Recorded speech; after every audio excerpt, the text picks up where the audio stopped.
Hello everyone, स्वागत है आप सभी का कॉम्पिटिटिव एकेडमिया में। इस लेक्चर में हम जून महीने के करंट अफेयर्स डिस्कस करेंगे जो कि क्वेश्चन आंसर फॉर्म में होंगे। और ये करंट अफेयर्स मेनली जो यूपी पीसीएस 2020 का प्री होने वाला है, और बीईओ का एग्ज़ाम होने वाला है, ईपीएफओ का एग्ज़ाम होने वाला है, साथ ही आरओ एआरओ 2016 का जो री एग्ज़ाम होने वाला है, इन सबको ध्यान में रख कर के बनाया गया है। और इसमें कोशिश की गई कि जो बहुत ज़्यादा महत्वपूर्ण प्रश्न है केवल उन्हीं को सम्मिलित किया जाए। इसलिए एक महीने के करंट अफेयर्स में मुश्किल से लगभग 150 ही प्रश्न हैं जो कि बहुत ही महत्वपूर्ण है एग्ज़ाम के पॉइंट ऑफ व्यू से। तो वीडियो को आप लोग पूरा देखिएगा, और साथ ही इसकी जो पीडीएफ है वो आपको हमारे टेलीग्राम चैनल में मिल जाएगी। वहाँ पर डेली क्विज़ भी होता है, तो आप लोग टेलीग्राम चैनल भी ज्वाइन करिएगा और वीडियो को लाइक करिए, शेयर करिए। तो चलिए शुरुआत करते हैं।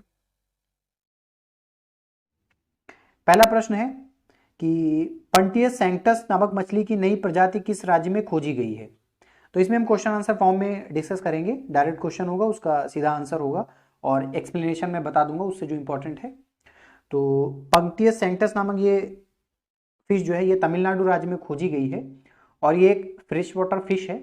वहाँ पर एक कॉलेज है बीजेएम गवर्नमेंट कॉलेज, उसके जूलॉजी डिपार्टमेंट ने इस फिश को खोजा और नाम भी उन्होंने ही दिया है। भारत में पहली डॉल्फिन शोध केंद्र ये किस राज्य में बनाया जा रहा है। तो ये बिहार राज्य में बनाया जा रहा है।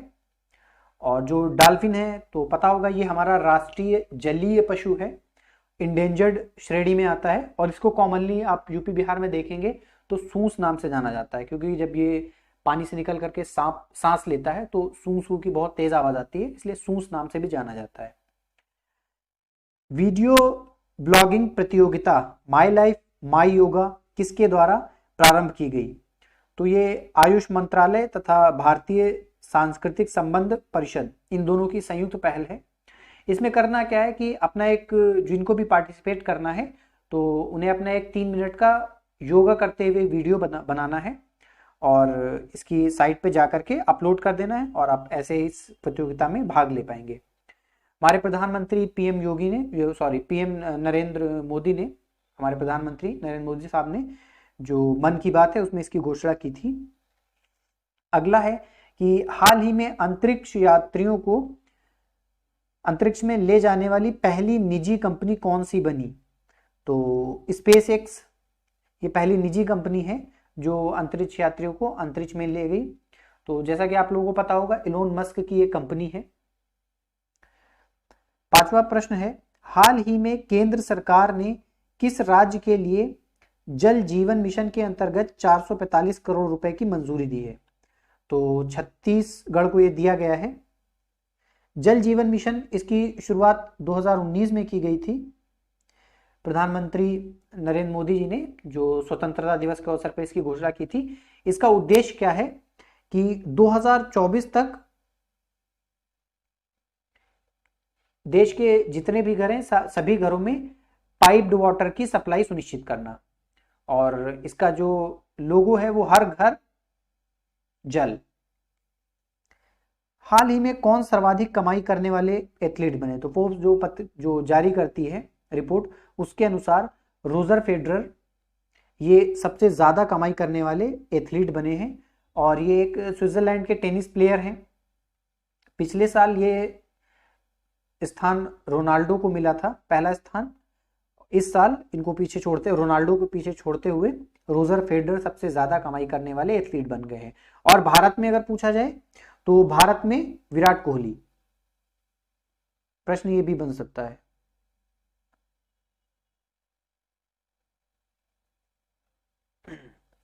हाल ही में बीसीसीआई ने किसे राजीव गांधी खेल रत्न पुरस्कार 2020 के लिए चुना है। तो बीसीसीआई ने रोहित शर्मा को चुना है। इसके अलावा बीसीसीआई ने अर्जुन पुरस्कार के लिए ईशांत शर्मा, शिखर धवन और दीप्ति शर्मा, इन 3 लोगों को नामित किया है। अर्जुन पुरस्कार के लिए 3 लोग, ईशांत शर्मा, शिखर धवन और दीप्ति शर्मा, जबकि जो राजीव गांधी खेल रत्न पुरस्कार है उसके लिए रोहित शर्मा। अगला है, हाल ही में किस देश ने विश्व स्वास्थ्य संगठन के साथ अपने सभी प्रकार के संबंधों को समाप्त कर दिया। तो अमेरिका ने अभी WHO के साथ अपने सभी प्रकार के संबंधों को समाप्त कर दिया, ऐसा आरोप लगाते हुए कि ये बायस्ड है, चाइना की तरफ ज़्यादा टिल्ट है, तो इसलिए सारे अपने जो भी संबंध थे वो समाप्त कर दिए। WHO बना कब इसकी स्थापना हुई थी? 7 अप्रैल 1948 को, 1948 को। इसीलिए 7 अप्रैल को विश्व स्वास्थ्य दिवस के रूप में भी मनाते हैं। WHO का हेडक्वार्टर जिनेवा में है और इसकी जो पेरेंटल ऑर्गेनाइजेशन है वो है यूनाइटेड नेशन।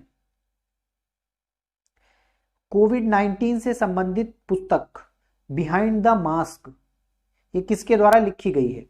तो अब्दुल मन्नान के द्वारा ये लिखी गई है। ये एक बांग्लादेशी पॉलिटिशियन और ब्यूरोक्रेट्स हैं।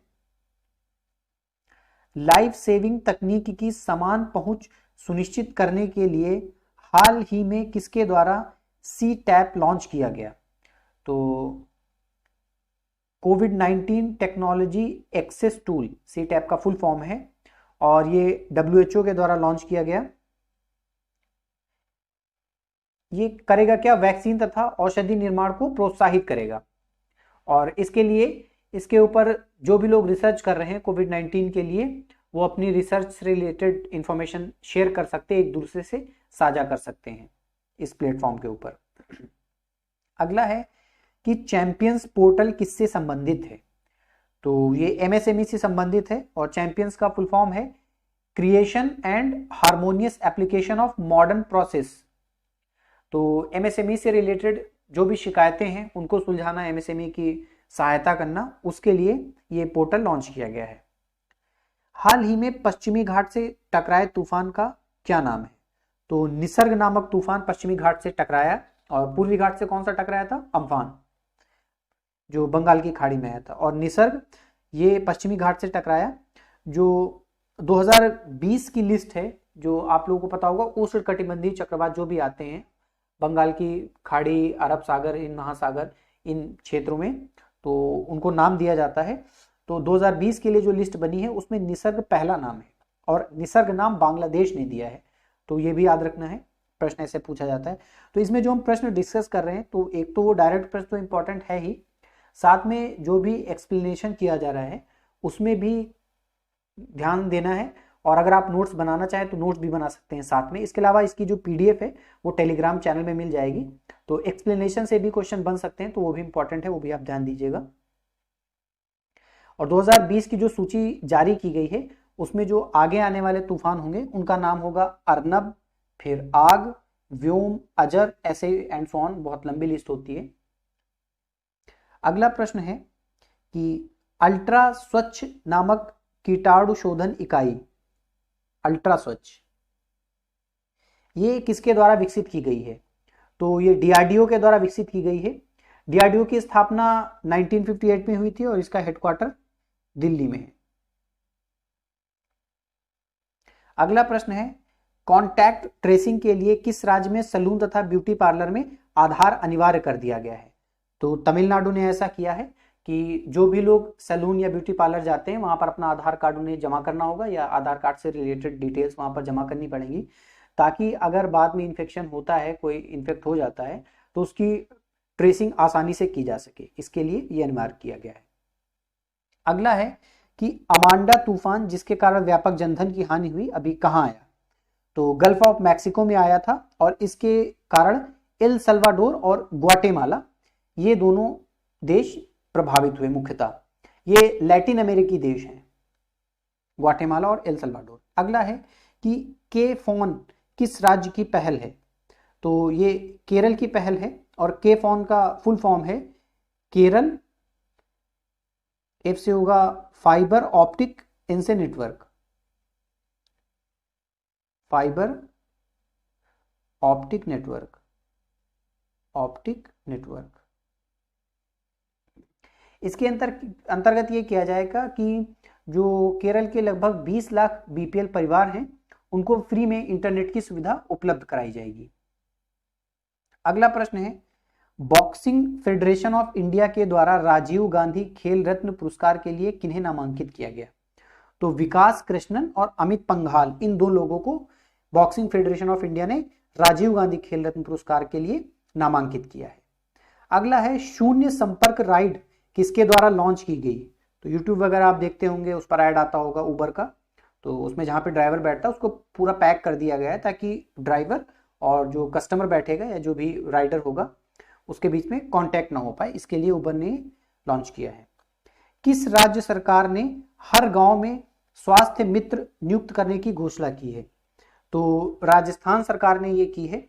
जो ग्रामीण हैं उनको स्वास्थ्य के प्रति जागरूक करने के लिए हर वार्ड में एक युवक और एक युवती यानी कि 2 स्वास्थ्य मित्र नियुक्त किए जाएंगे।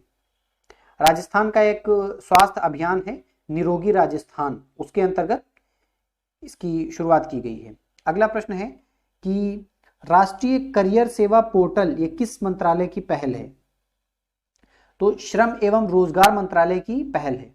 इसके अंतर्गत जो नियोक्ता हैं और आवेदक ये दोनों एक ही मंच पर आएंगे।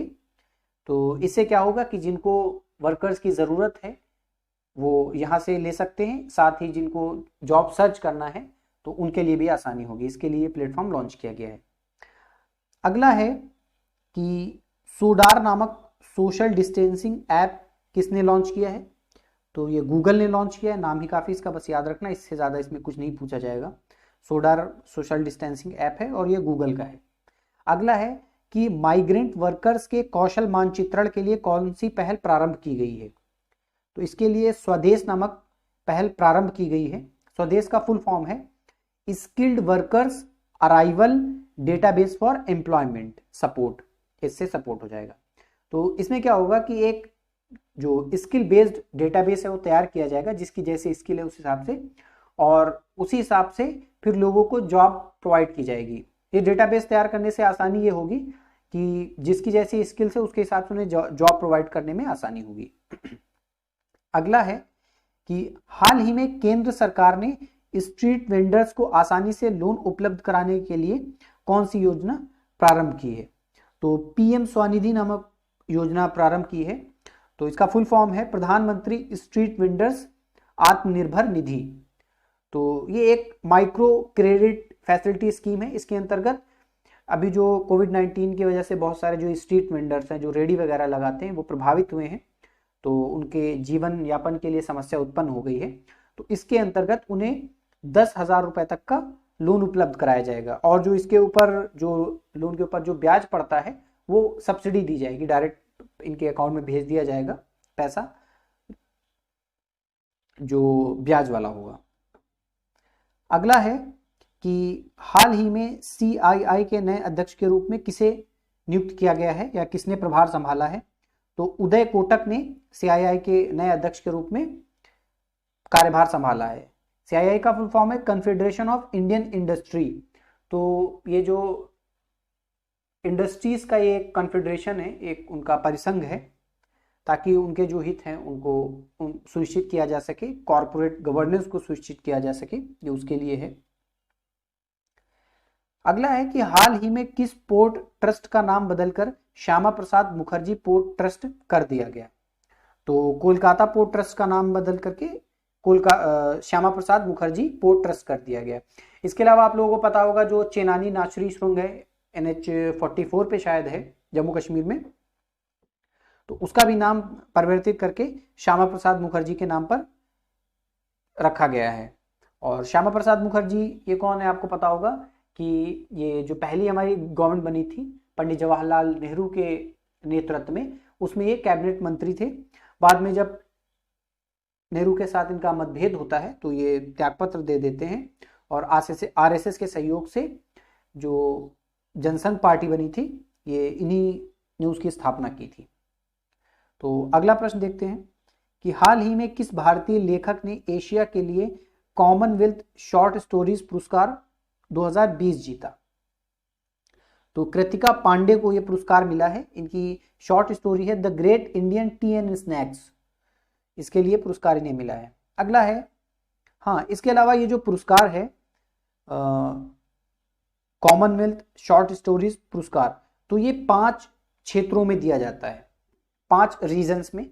अलग अलग क्षेत्र कौन से? एक अफ्रीका के लिए अलग किसी ने जीता होगा, एशिया के लिए कृतिका पांडे ने जीता, कनाडा और यूरोप के लिए एक अलग होता है, कैरेबियन के लिए एक अलग, और प्रशांत में जो कॉमनवेल्थ देश हैं वो उनके लिए अलग। कॉमनवेल्थ वो देश हैं जो कभी इंग्लैंड के उपनिवेश रहे हैं। अगला है कि सुमेरु पैक्स उपकरण किसके द्वारा विकसित किया गया है?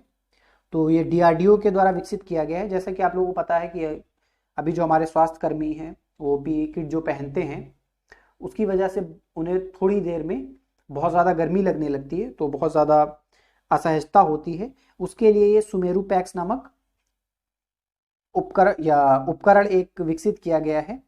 तो इसमें क्या होगा, एक 500 ग्राम का छोटा सा बैकपैक भी होगा जिसमें वेंटिलेशन डिवाइस लगी होगी। इससे क्या होगा कि पसीना नहीं निकलेगा, गर्मी नहीं लगेगी, इसके लिए है। ट्यूलिप प्रोग्राम किसके द्वारा लॉन्च किया गया है? तो एचआरडी मिनिस्ट्री और आवास एवं शहरी मामलों के मंत्रालय, इन दोनों की ये संयुक्त पहल है। और ट्यूलिप का फुल फॉर्म है the urban learning internship programme. इसके अंतर्गत क्या होगा, जो भी इंजीनियरिंग स्नातक कर चुके हैं उनको इंटर्नशिप का मौका मिलेगा, जो स्मार्ट सिटीज हैं वहां पर, उसके लिए ये प्रोग्राम है। अगला देखते हैं,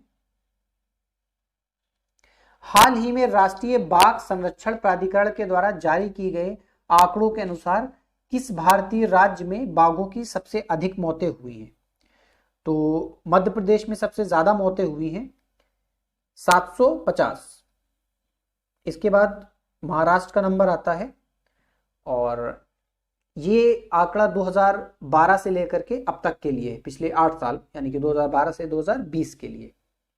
तो सबसे ज्यादा मध्य प्रदेश में मौतें हुई लगभग 750 टोटल मौतें हुई हैं 2012 से लेकर के अभी 2020 तक, जिसमें एमपी में 173 बाघ मरे हैं। और दिसंबर 2019 में जो जनगणना की गई थी बाघों की, उसके अनुसार भारत में कितनी संख्या है टोटल बाघों की? यह है 2967, 2967। ये आंकड़ा भी याद रखना, पीछे एक एग्जाम में आ चुका है और आगे भी इंपॉर्टेंट है ये, आगे के लिए भी। अगला है कि वाहन मित्र योजना किस राज्य की पहल है? तो वाहन मित्र योजना ये मध्य प्रदेश की पहल है। जो वहाँ के टैक्सी चालक हैं, कोविड-19 की वजह से काम ठप हो गया था उनका, तो उसकी वजह से उनका जो भी नुकसान हुआ है तो उसके लिए उन्हें 10,000 की वित्तीय सहायता दी जाएगी, ताकि जो भी टैक्सी चालक हैं उनको इंश्योरेंस का पैसा भरना होता है या और भी ऐसी चीज़ें होती हैं जो जहाँ पर पैसे उसे जमा करने होते हैं, तो उसके लिए उन्हें सहायता मिल सकेगी। विश्व पर्यावरण दिवस 2020 की थीम क्या थी? तो 2020 की थीम है टाइम्स फॉर नेचर। 5 जून को विश्व पर्यावरण दिवस मनाया जाता है, 5 जून। इस बार का जो होस्टिंग कंट्री है वो कोलंबिया है। अगला देखते हैं, किस राज्य की पुलिस ने डिप्रेशन ग्रस्त पुलिस कर्मियों के लिए स्पंदन नामक अभियान शुरू किया है? तो छत्तीसगढ़ ने यह शुरू किया है। पिछले 2 सालों में छत्तीसगढ़ में लगभग 50 से अधिक पुलिसकर्मियों ने आत्महत्या की है।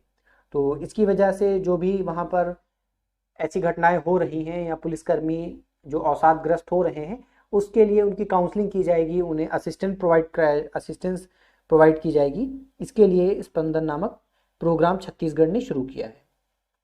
अगला प्रश्न है कि एशिया यूनिवर्सिटी रैंकिंग 2020 में कौन सा संस्थान शीर्ष पर रहा? तो सिंघुआ यूनिवर्सिटी चीन, ये पहले स्थान पर रहा। और अगर इंडिया में देखा जाए कि सबसे अच्छी जिसकी पोजीशन रही, तो आईआईएससी बेंगलुरु है, जो कि 36 पे रहा था। आईआईएससी बेंगलुरु 36 पे रहा, और 47 पे आईआईटी रोपड़ रहा है। तो ये इंडिया का जो आईआईएससी बेंगलुरु 36 पे रहा है, तो इसकी रैंक भी याद रखना है, और सबसे टॉप पे इंडिया में कौन रहा वो भी याद रखना है। और दूसरे नंबर पे भी चीन की यूनिवर्सिटी पेकिंग यूनिवर्सिटी रही है, तीसरे नंबर पे सिंगापुर यूनिवर्सिटी रही है। अगला प्रश्न है, डब्ल्यूटीओ में भारत का नया राजदूत किसे नियुक्त किया गया? तो ब्रजेंद्र नौनीत को डब्ल्यूटीओ में भारत का नया राजदूत नियुक्त किया गया है और ये 3 साल के लिए नियुक्त किए गए हैं। ये पूर्व आईएएस अधिकारी हैं, सॉरी 1999 के आईएएस अधिकारी हैं ये। अगला है, विश्व पर्यावरण दिवस के अवसर पर सरकार ने 200 शहरी वनों को विकसित करने के लिए कौन सी योजना प्रारंभ की है? तो शहरी वन ये योजना प्रारंभ की गई है। 200 शहरी वनों को विकसित किया जाएगा इसके अंतर्गत, शहरों में वनों का क्षेत्र बढ़ाने के लिए।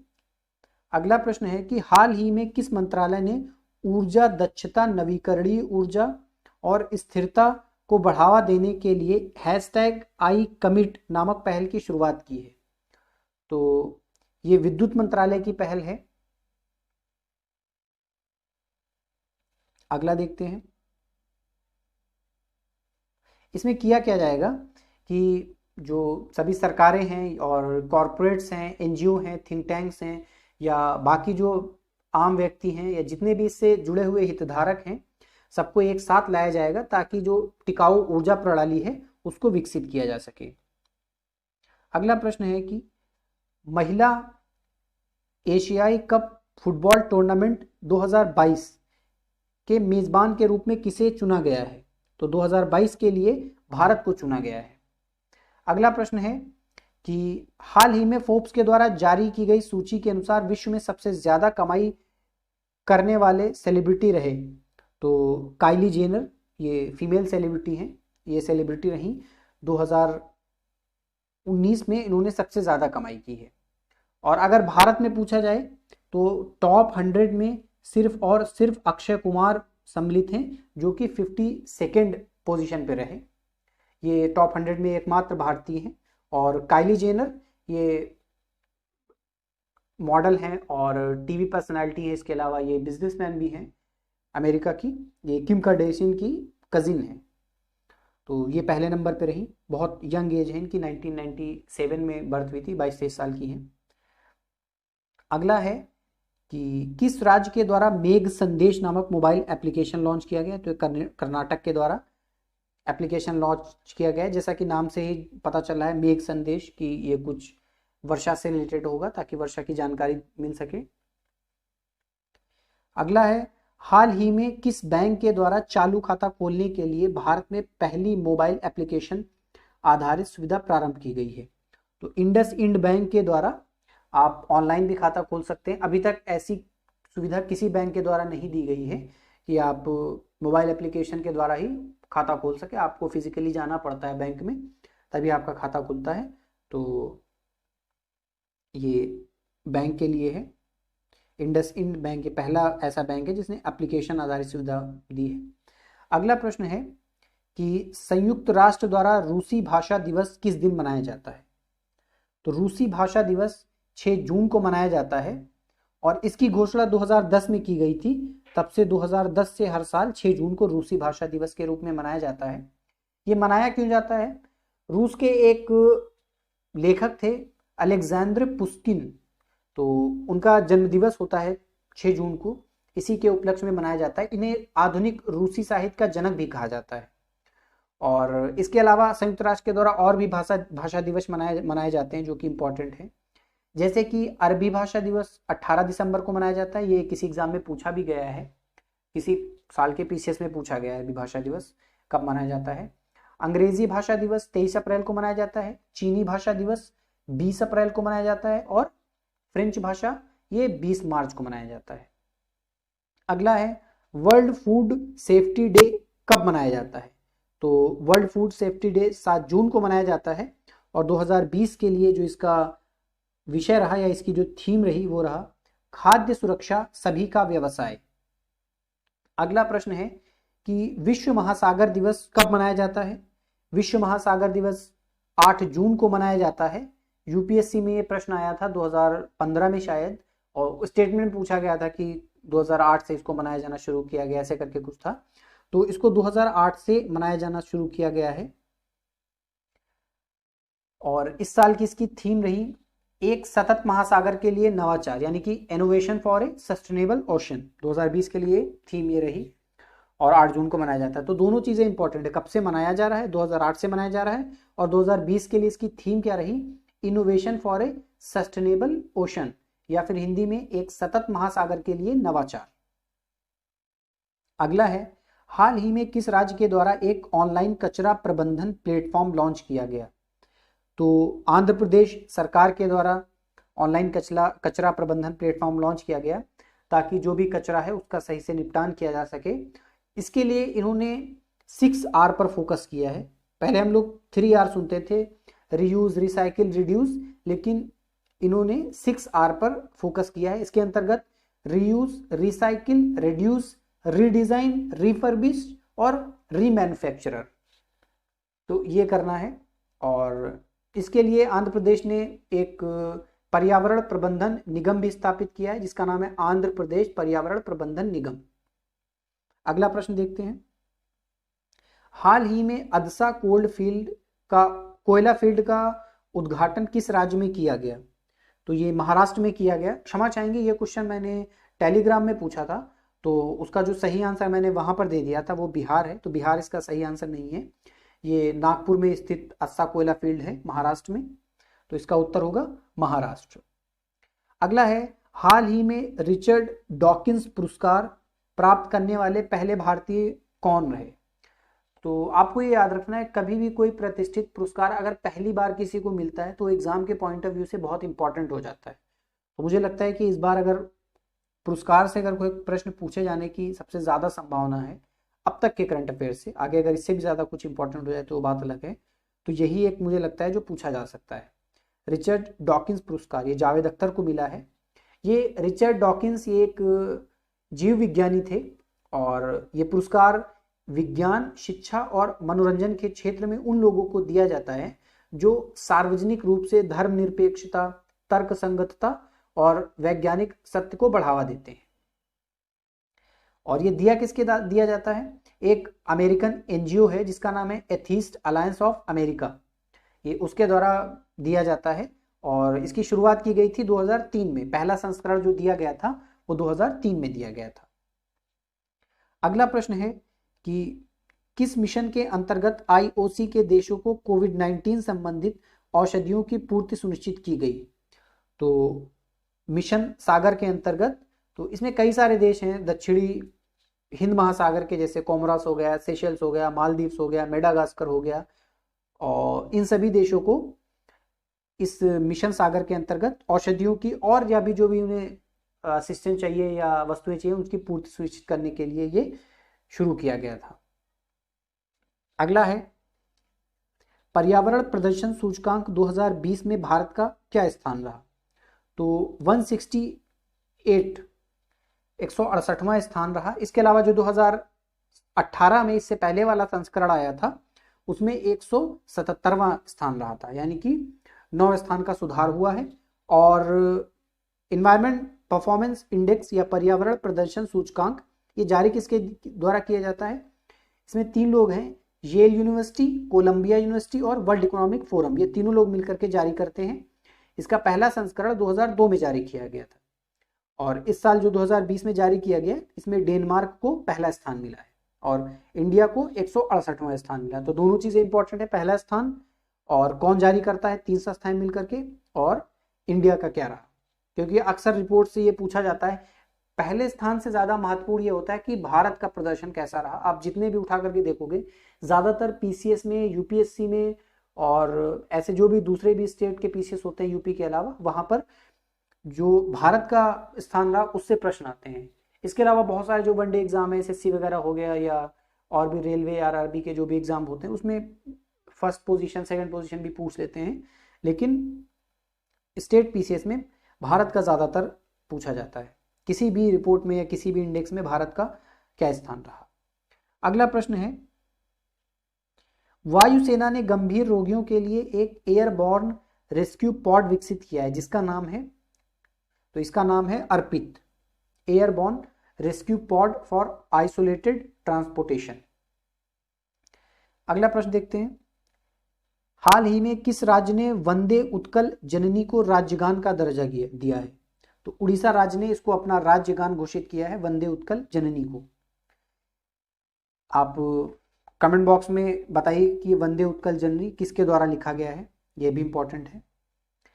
किस राज्य ने राजकौशल नामक पोर्टल लॉन्च किया है। तो ये राजस्थान ने राजकौशल नामक पोर्टल लॉन्च किया है ताकि जो भी लोग हैं जो जिनके पास कोई काम नहीं है करने के लिए, वो अपना रजिस्ट्रेशन यहाँ पे कर सकें, अपनी स्किल्स वहाँ पे बताएं, उसके बाद उनको उपयुक्त जो भी उनके हिसाब से कार्य होगा वो उन्हें प्रोवाइड कराया जाएगा। इसके लिए ये राजकौशल नामक पोर्टल लॉन्च किया राजस्थान सरकार ने। अगला प्रश्न है, हाल ही में किस शहर को उत्तराखंड की ग्रीष्मकालीन राजधानी बनाया गया? तो उत्तराखंड की जो अभी तक जो राजधानी थी वो देहरादून है, इवन अभी भी है, थी नहीं, लेकिन अब क्या है, वो सिर्फ अब शीतकालीन राजधानी रहेगी। ग्रीष्मकालीन में गैरसैंण या फिर इसे भराड़ीसैंण भी कहते हैं, ये राजधानी हो जाएगी। अभी तक हमेशा के लिए 12 महीने के लिए देहरादून राजधानी थी, अब ग्रीष्मकाल के लिए भराड़ीसैंण या गैरसैंण हो जाएगा और शीतकाल में देहरादून ही राजधानी रहेगी। ये गढ़वाल मंडल में स्थित है और चमोली जिले में स्थित है। राज्यपाल की जो उत्तराखंड की जो राज्यपाल है बेबी रानी मौर्य, उन्होंने इसकी 8 जून को घोषणा की कि गैरसैंण भी अब ग्रीष्मकालीन राजधानी होगी उत्तराखंड की। अगला प्रश्न है, ग्लोबल इकोनॉमिक प्रोस्पेक्ट्स ये रिपोर्ट किसके द्वारा जारी की जाती है? तो ये विश्व बैंक समूह के द्वारा रिपोर्ट जारी की जाती है। अगला प्रश्न है कि मर्सर का जो 2020 कॉस्ट ऑफ लिविंग सर्वे है, इसके अनुसार भारत का सबसे महंगा शहर कौन सा है? तो इसमें मुंबई भारत का सबसे महंगा शहर है और विश्व में ये 60वें नंबर पे आता है। हांगकांग विश्व का सबसे महंगा शहर है और दूसरे नंबर पर अशकाबाद आता है। और इसके बाद मुंबई के बाद दिल्ली सबसे महंगा शहर है। दिल्ली 101वें नंबर पे आता है विश्व में। टॉप 100 में एक ही शहर है मुंबई। अगला है कि रेमन मैग्सेसे पुरस्कार को कोविड-19 के कारण रद्द कर दिया गया 2020 के लिए, और अब तक इससे पहले यह पुरस्कार कितनी बार रद्द किया गया? तो इससे पहले 2 बार इसको और रद्द किया गया है। एक बार 1970 में वित्तीय संकट के कारण, उसके बाद 1990 में फिलीपींस में बहुत बड़ा भूकंप आया था, उसके कारण इसको रद्द कर दिया गया। ये प्रोवाइड कौन करता है? फिलीपींस सरकार, एक एनजीओ है रॉकफेलर ब्रदर्स फंड, तो ये दोनों मिल करके ये पुरस्कार देते हैं। ये तीसरे राष्ट्रपति थे फिलीपींस के, रेमन मैग्सेसे। उनकी एक हवाई दुर्घटना में 1957 में मृत्यु हो गई थी, तभी से ये पुरस्कार उनके याद में दिया जाता है। अगला प्रश्न है, इंटरनेट के द्वारा नियंत्रित भारत का पहला रोबोट विकसित किया गया है जिसका नाम है कोरोबॉट। तो ये इंटरनेट अभी तक जितने थे तो वो ऑफलाइन उनको हैंडल किया जाता था, या वाईफाई के माध्यम से, यानी कि या ब्लूटूथ के माध्यम से पास रह के उन्हें उनको नियंत्रित किया जाता था। लेकिन ये पहला है कि आप कहीं पर भी दुनिया में बैठ के इंटरनेट के माध्यम से इसको रेगुलेट कर सकते हैं। तो ऐसा ये पहला रोबोट है। मनरेगा योजना के अंतर्गत पार्क विकसित करने के लिए पंचवटी योजना किस राज्य के द्वारा प्रारंभ की गई है? तो ये हिमाचल प्रदेश के द्वारा प्रारंभ की गई है। इसका उद्देश्य है कि जो वहाँ पर वरिष्ठ नागरिक हैं वो इन पार्क में टहल सकें और इससे उनकी जीवन प्रत्याशा में सुधार हो सके। यानी कि इनडायरेक्टली इसका उद्देश्य है कि वरिष्ठ नागरिक जो है उनकी जीवन प्रत्याशा में सुधार करना, और साथ ही साथ मनरेगा के जो कार्य करने वाले हैं उनको काम भी मिलेगा। अगला है कि हाल ही में जारी किए गए खाद्य सुरक्षा सूचकांक में शीर्ष पर कौन सा राज्य रहा? तो जैसा कि आपको पता है FSSAI, इसके द्वारा खाद्य सुरक्षा सूचकांक प्रतिवर्ष जारी किया जाता है।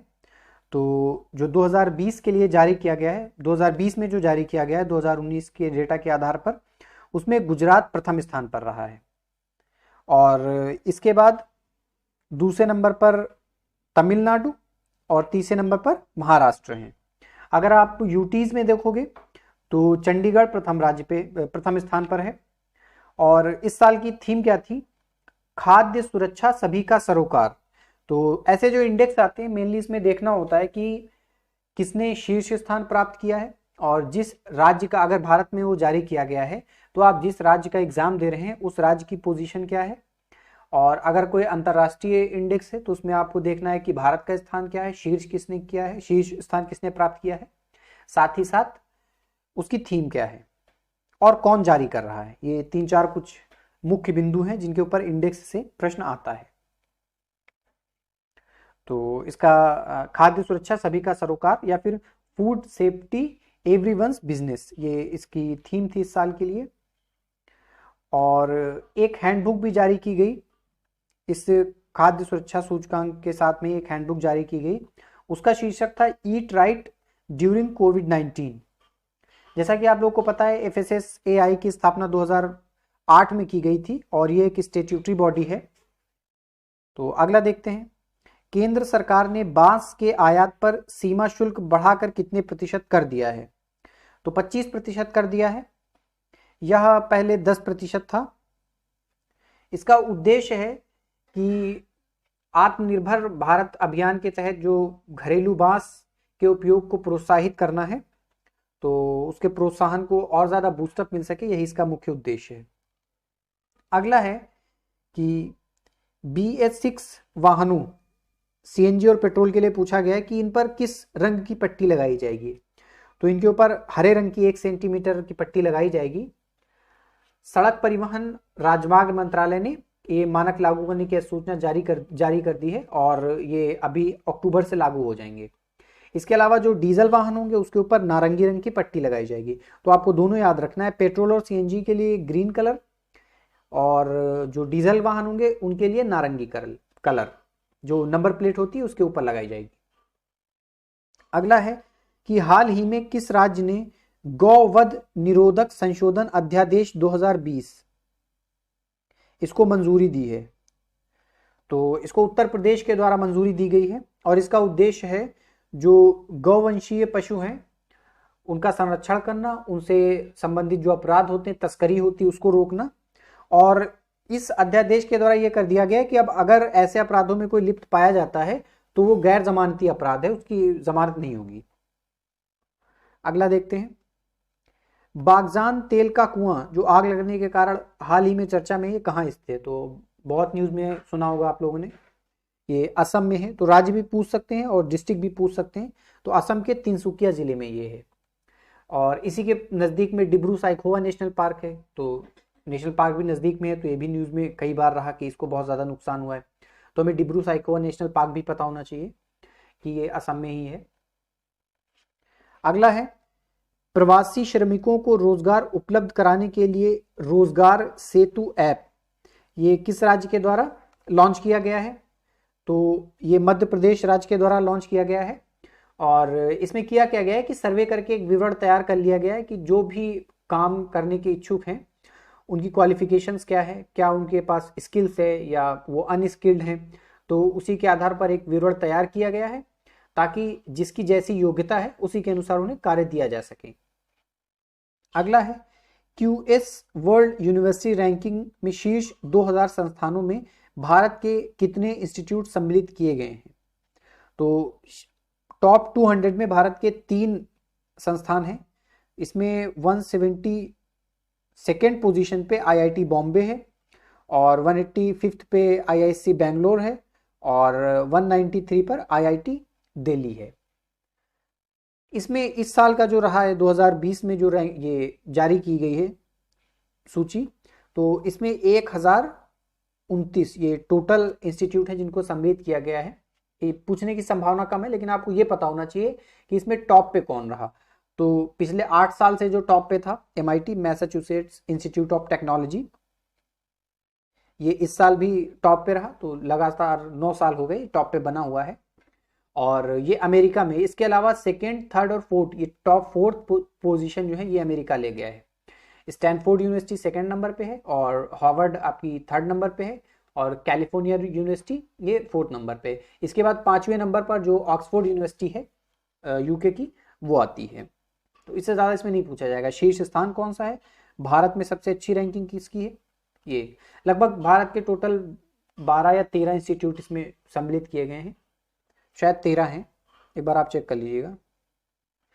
तो इससे ये पूछने की संभावना कम है। हाँ, ये पूछ सकते हैं कि हाईएस्ट जो रैंकिंग जिसको मिली सबसे ज़्यादा वो किसको मिली है या टॉप 100 में कोई है या नहीं है।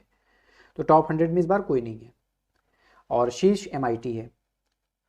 गृह मंत्रालय ने स्वतंत्रता सेनानियों के कल्याण के लिए किसकी अध्यक्षता में एक समिति गठित की है? तो जी किशन रेड्डी, जो कि गृह राज्य मंत्री हमारे, तो इनकी अध्यक्षता में ये एक समिति गठित की गई है, जो लगभग 30,000 स्वतंत्रता सेनानी हैं और उनके परिवार को जो पेंशन देना है उससे संबंधित जो भी मामले हैं वो ये समिति देखेगी। अगला प्रश्न, नौकरी पोर्टल किस राज्य के द्वारा लॉन्च किया गया है? अभी आप देखेंगे कोविड-19 के कारण बहुत सारे जो प्रवासी मजदूर हैं वो अपने गृह राज्य में आए हैं, तो बहुत सारे राज्य हैं जो ऐसी स्कीम लॉन्च कर रहे हैं, कोई किसी नाम से, कोई किसी नाम से। तो अगर बहुत सारी एक जैसी चीज़ें बहुत सारे राज्यों में होने लगती हैं तो प्रश्न पूछने की संभावना कम हो जाती है। तो ऐसे क्या पढ़ना है और क्या नहीं पढ़ना, ये दोनों चीज़ें हमें पता होनी चाहिए, लेकिन फिर भी हम एक नज़र डाल लेते हैं कि बाय द वे अगर मैच करने को आ जाता है या पूछ लेते हैं तो पता होना चाहिए। तो नौकरी पोर्टल ये पश्चिम बंगाल ने लॉन्च किया है। अगला देखते हैं, हाल ही में मेरियाना गर्त में सर्वाधिक गहराई तक जाने वाली पहली महिला कौन है? तो ये कैथी सुलिवान है और ये अंतरिक्ष में चलने वाली भी पहली महिला हैं। इन्होंने 1984 में ये यूनिवर्स वॉक किया था, अंतरिक्ष वॉक किया था। और चैलेंजर डीप या मेरियाना गर्त ये पृथ्वी पर सबसे गहरा स्थान है, इसकी गहराई जो है वो 10902, कहीं पर आपको कुछ और भी मिल सकती है लेकिन ये आसपास ही है, लगभग 11,000 किलोमीटर, सॉरी 11 किलोमीटर, यानी 11,000 मीटर भी कहीं कहीं पर मिलेगा राउंड फिगर में आपको, तो याद रखना है। और ये है कहाँ पे? ये प्रशांत महासागर में है, ये प्रशांत महासागर के जो पश्चिमी तट है उधर, जो माइक्रोनेशिया है, यानी पर बहुत सारे जहाँ पर छोटे छोटे आइलैंड्स पाए जाते हैं, ये उस टेरिटरी में है।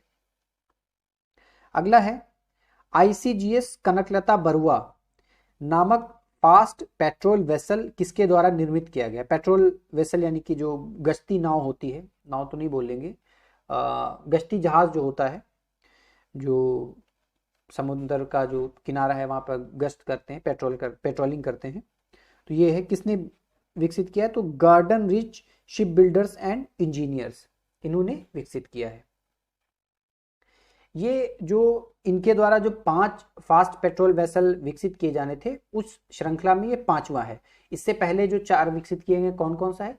जो सबसे पहले विकसित किया गया था वो आईसीजीएस प्रियदर्शनी था, उसके बाद दूसरा वाला जो था वो आईसीजीएस एनी बेसेंट था, और जो तीसरा वाला था वो था आईसीजीएस अमृत कौर, और जो चौथा है वो अभी सेशल्स कोस्ट गार्ड को गिफ्ट किया जाएगा, उसका नाम नहीं दिया गया है कुछ, तो अभी जल्द ही वो सेशल्स को भेज दिया जाएगा, वो अपने पास इंडिया में नहीं रखा जाएगा। अगला देखते हैं, हाल ही में की गई जनगणना के अनुसार भारत में एशियाई शेरों की संख्या कितनी है? तो इससे पहले 2015 में जनगणना की गई थी और फिर अभी की गई है, तो अभी 674 एशियाई सिंह हैं भारत में, और 2015 में जो जनगणना की गई थी अगर उससे हम कंपेयर करते हैं तो 29% की वृद्धि हुई है। तो आपको ये भी याद रखना है कि 29% की वृद्धि हुई है, और ये हर साल जनगणना नहीं होती, इससे पहले 2015 में हुई थी और फिर अभी हुई है। ये मेनली गिर राष्ट्रीय उद्यान जो है गुजरात में, वहां पे पाए जाते हैं।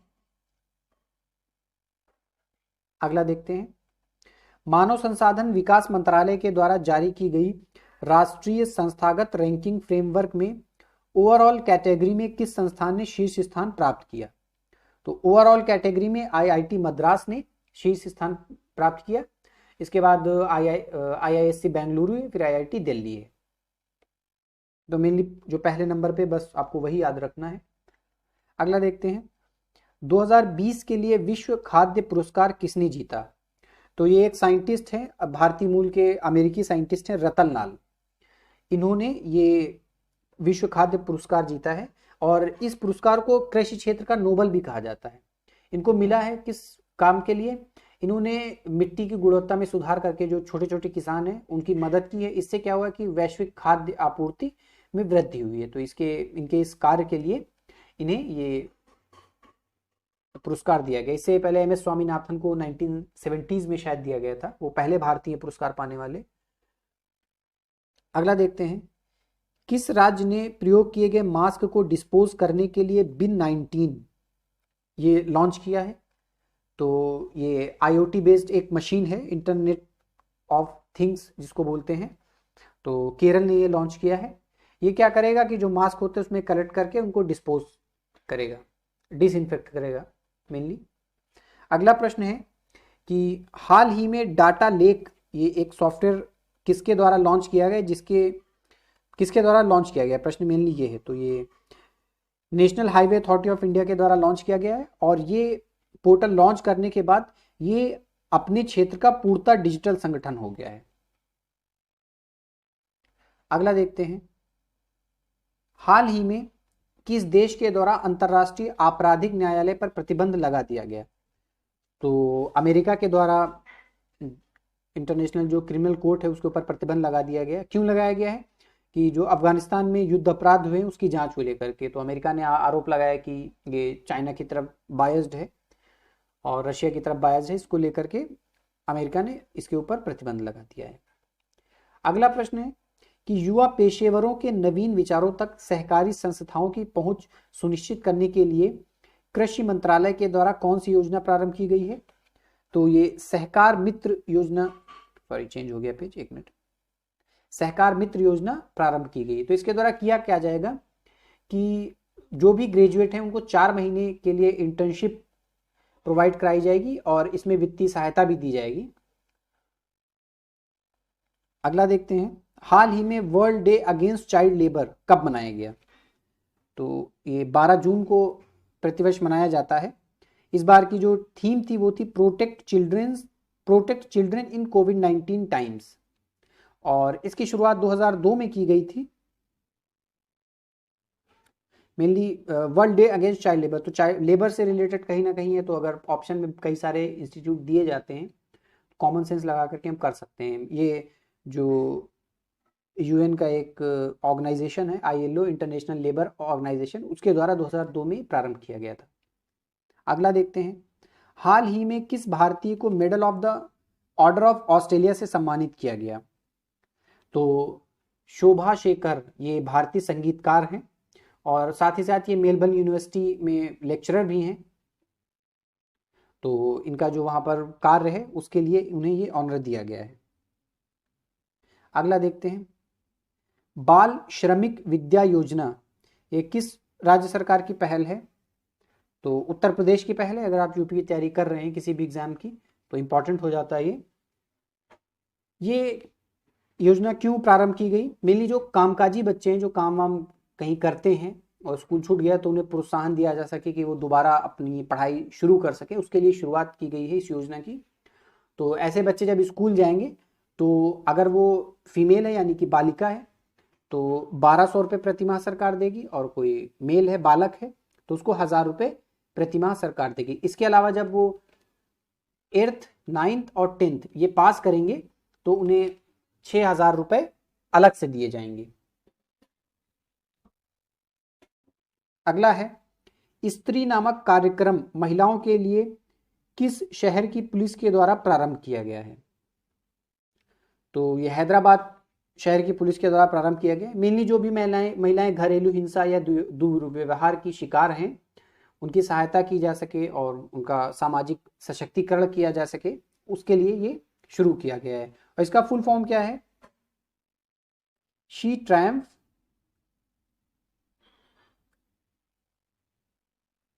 आ भी नहीं पाएगा, लिखते भी नहीं बन रहा है। तो इसका फुल फॉर्म है she Triumph through respect, equality and empowerment. अगला प्रश्न है, फीफा रैंकिंग 2020 के अनुसार शीर्ष पर कौन सा देश रहा। तो इस बार जो है शीर्ष पर बेल्जियम रहा, सेकेंड नंबर पे फ्रांस रहा, फिर उसके बाद ब्राजील, फ्रांस फिर ब्राजील, और इंडिया की रैंकिंग 108 रही है। अगला प्रश्न देखते हैं, टॉप याद रखना, इंडिया की रैंकिंग इतनी अच्छी नहीं है तो चांसेस कम है कि पूछा जाए, लेकिन हाँ जो टॉप पे है बेल्जियम, तो याद रखना है आपको। अगला प्रश्न है कि आई फ्लो नामक शहरी एकीकृत बाढ़ चेतावनी प्रणाली किसके द्वारा प्रारंभ की गई है।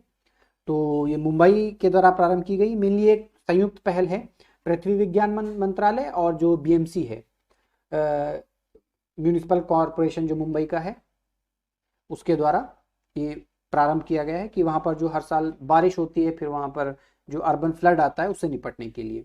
ऐसी एक मिलती जुलती एक चेतावनी प्रणाली चेन्नई में भी प्रारंभ की गई, वहाँ पर भी ये समस्या है अर्बन फ्लड की। हर साल सुनते होंगे आप लोग कि बहुत बारिश होने की वजह से वहाँ पर भी ऐसी समस्याएं आ जाती हैं। अगला प्रश्न देखते हैं, पुलिस तथा सुरक्षा कर्मियों की यूनिफॉर्म को सैनिटाइज करने के लिए जर्मी क्लीन नामक सैनिटाइजिंग चेंबर किसके द्वारा विकसित किया गया है? तो ये डीआरडीओ के द्वारा विकसित किया गया है, और ये चेंबर है एक टाइप का, और इसमें उन चीज़ों को क्या बोलते हैं वो, सैनिटाइज किया जा सकता है जो कि लगभग 70 से 80 डिग्री सेंटीग्रेड टेम्परेचर को सहन कर सकेंगे। अगला देखते हैं, विश्व रक्तदाता दिवस मनाया जाता है, तो प्रतिवर्ष 14 जून को मनाया जाता है, और ये WHO के द्वारा इसकी शुरुआत की गई थी। मनाया क्यों जाता है? ये 14 जून को कार्ल लैंड स्टीनर, नाम आपने सुना होगा, जिन्होंने रक्त वर्ग की खोज की थी,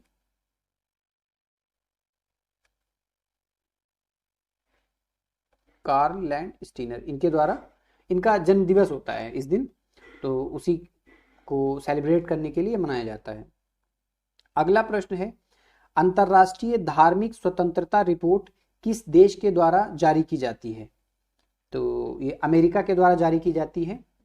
एक आयोग है वहाँ के विदेशी विभाग के अंतर्गत, अंतर्राष्ट्रीय धार्मिक स्वतंत्रता पर अमेरिकी आयोग उसका नाम है, तो उसके द्वारा हर साल ये जारी की जाती है। और जहाँ पर धार्मिक स्वतंत्रता से संबंधित बहुत ज़्यादा अपराध नहीं हुए हैं, या धार्मिक स्वतंत्रता, मेनली इसमें दो कैटेगरी हैं, एक स्पेशल वॉच लिस्ट है, तो इसमें यह है कि अगर कुछ बहुत अपराध होते हैं, कुछ लिमिट तक कर्व की जाती है, तो उन देशों को पहले स्पेशल वॉच लिस्ट में डाला जाता है।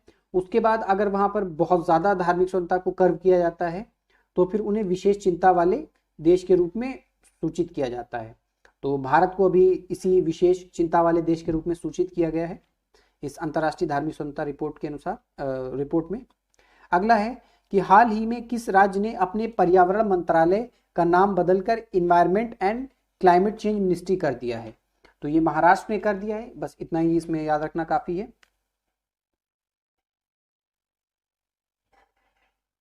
आगे देखते हैं, हाल ही में लोनार झील, जो कि अपने बदलते पानी के रंग के कारण चर्चा में रही, किस राज्य में स्थित है? तो भी आप लोगों ने सुना होगा, उसका जो कलर है वो चेंज होकर के कुछ रेड या पिंकिश रेड सा हो गया था, तो इसलिए चर्चा में है। तो ये महाराष्ट्र राज्य में स्थित है, और ये एक उल्का पिंड पृथ्वी से टकराया था, उसकी वजह से एक क्रेटर बन गया था, तो ये क्रेटर लेक है। इसका जो रंग अभी परिवर्तन हुआ है, तो वैज्ञानिक ऐसा मान रहे हैं कि उसकी सैलिनिटी बहुत बढ़ गई है, और वहाँ पर जो एल्गल ब्लूम हुआ है, शैवालों की जो संख्या है बहुत तेजी से बढ़ गई, इसलिए उसका जो कलर है शैवाल के कारण ऐसा दिख रहा है। अगला है, आरोग्य पथ नामक पोर्टल किसके द्वारा लॉन्च किया गया है? तो ये CSIR के द्वारा लॉन्च किया गया है। इसका उद्देश्य क्या है कि जो भी ग्राहक है उनको गुणवत्ता वाले उत्पादों की पहचान कराई जा सके, उन तक आसानी से उनकी पहुंच सुनिश्चित कराई जा सके। और आगे देखते हैं, कोयम्बटूर का नाम परिवर्तित करके कोयम्पुथुर कर दिया गया है, तो यह किस राज्य में है? ये तमिलनाडु में है। कोयम्बटूर जो था अब कोयम्पुथुर हो गया है, ये तमिलनाडु में राज्य में स्थित है। कोविड-19 के कारण किस देश के स्वास्थ्य मंत्री जेमी मनालिच ने इस्तीफा दे दिया? तो ये चिली के स्वास्थ्य मंत्री हैं, इन्होंने इस्तीफा दे दिया।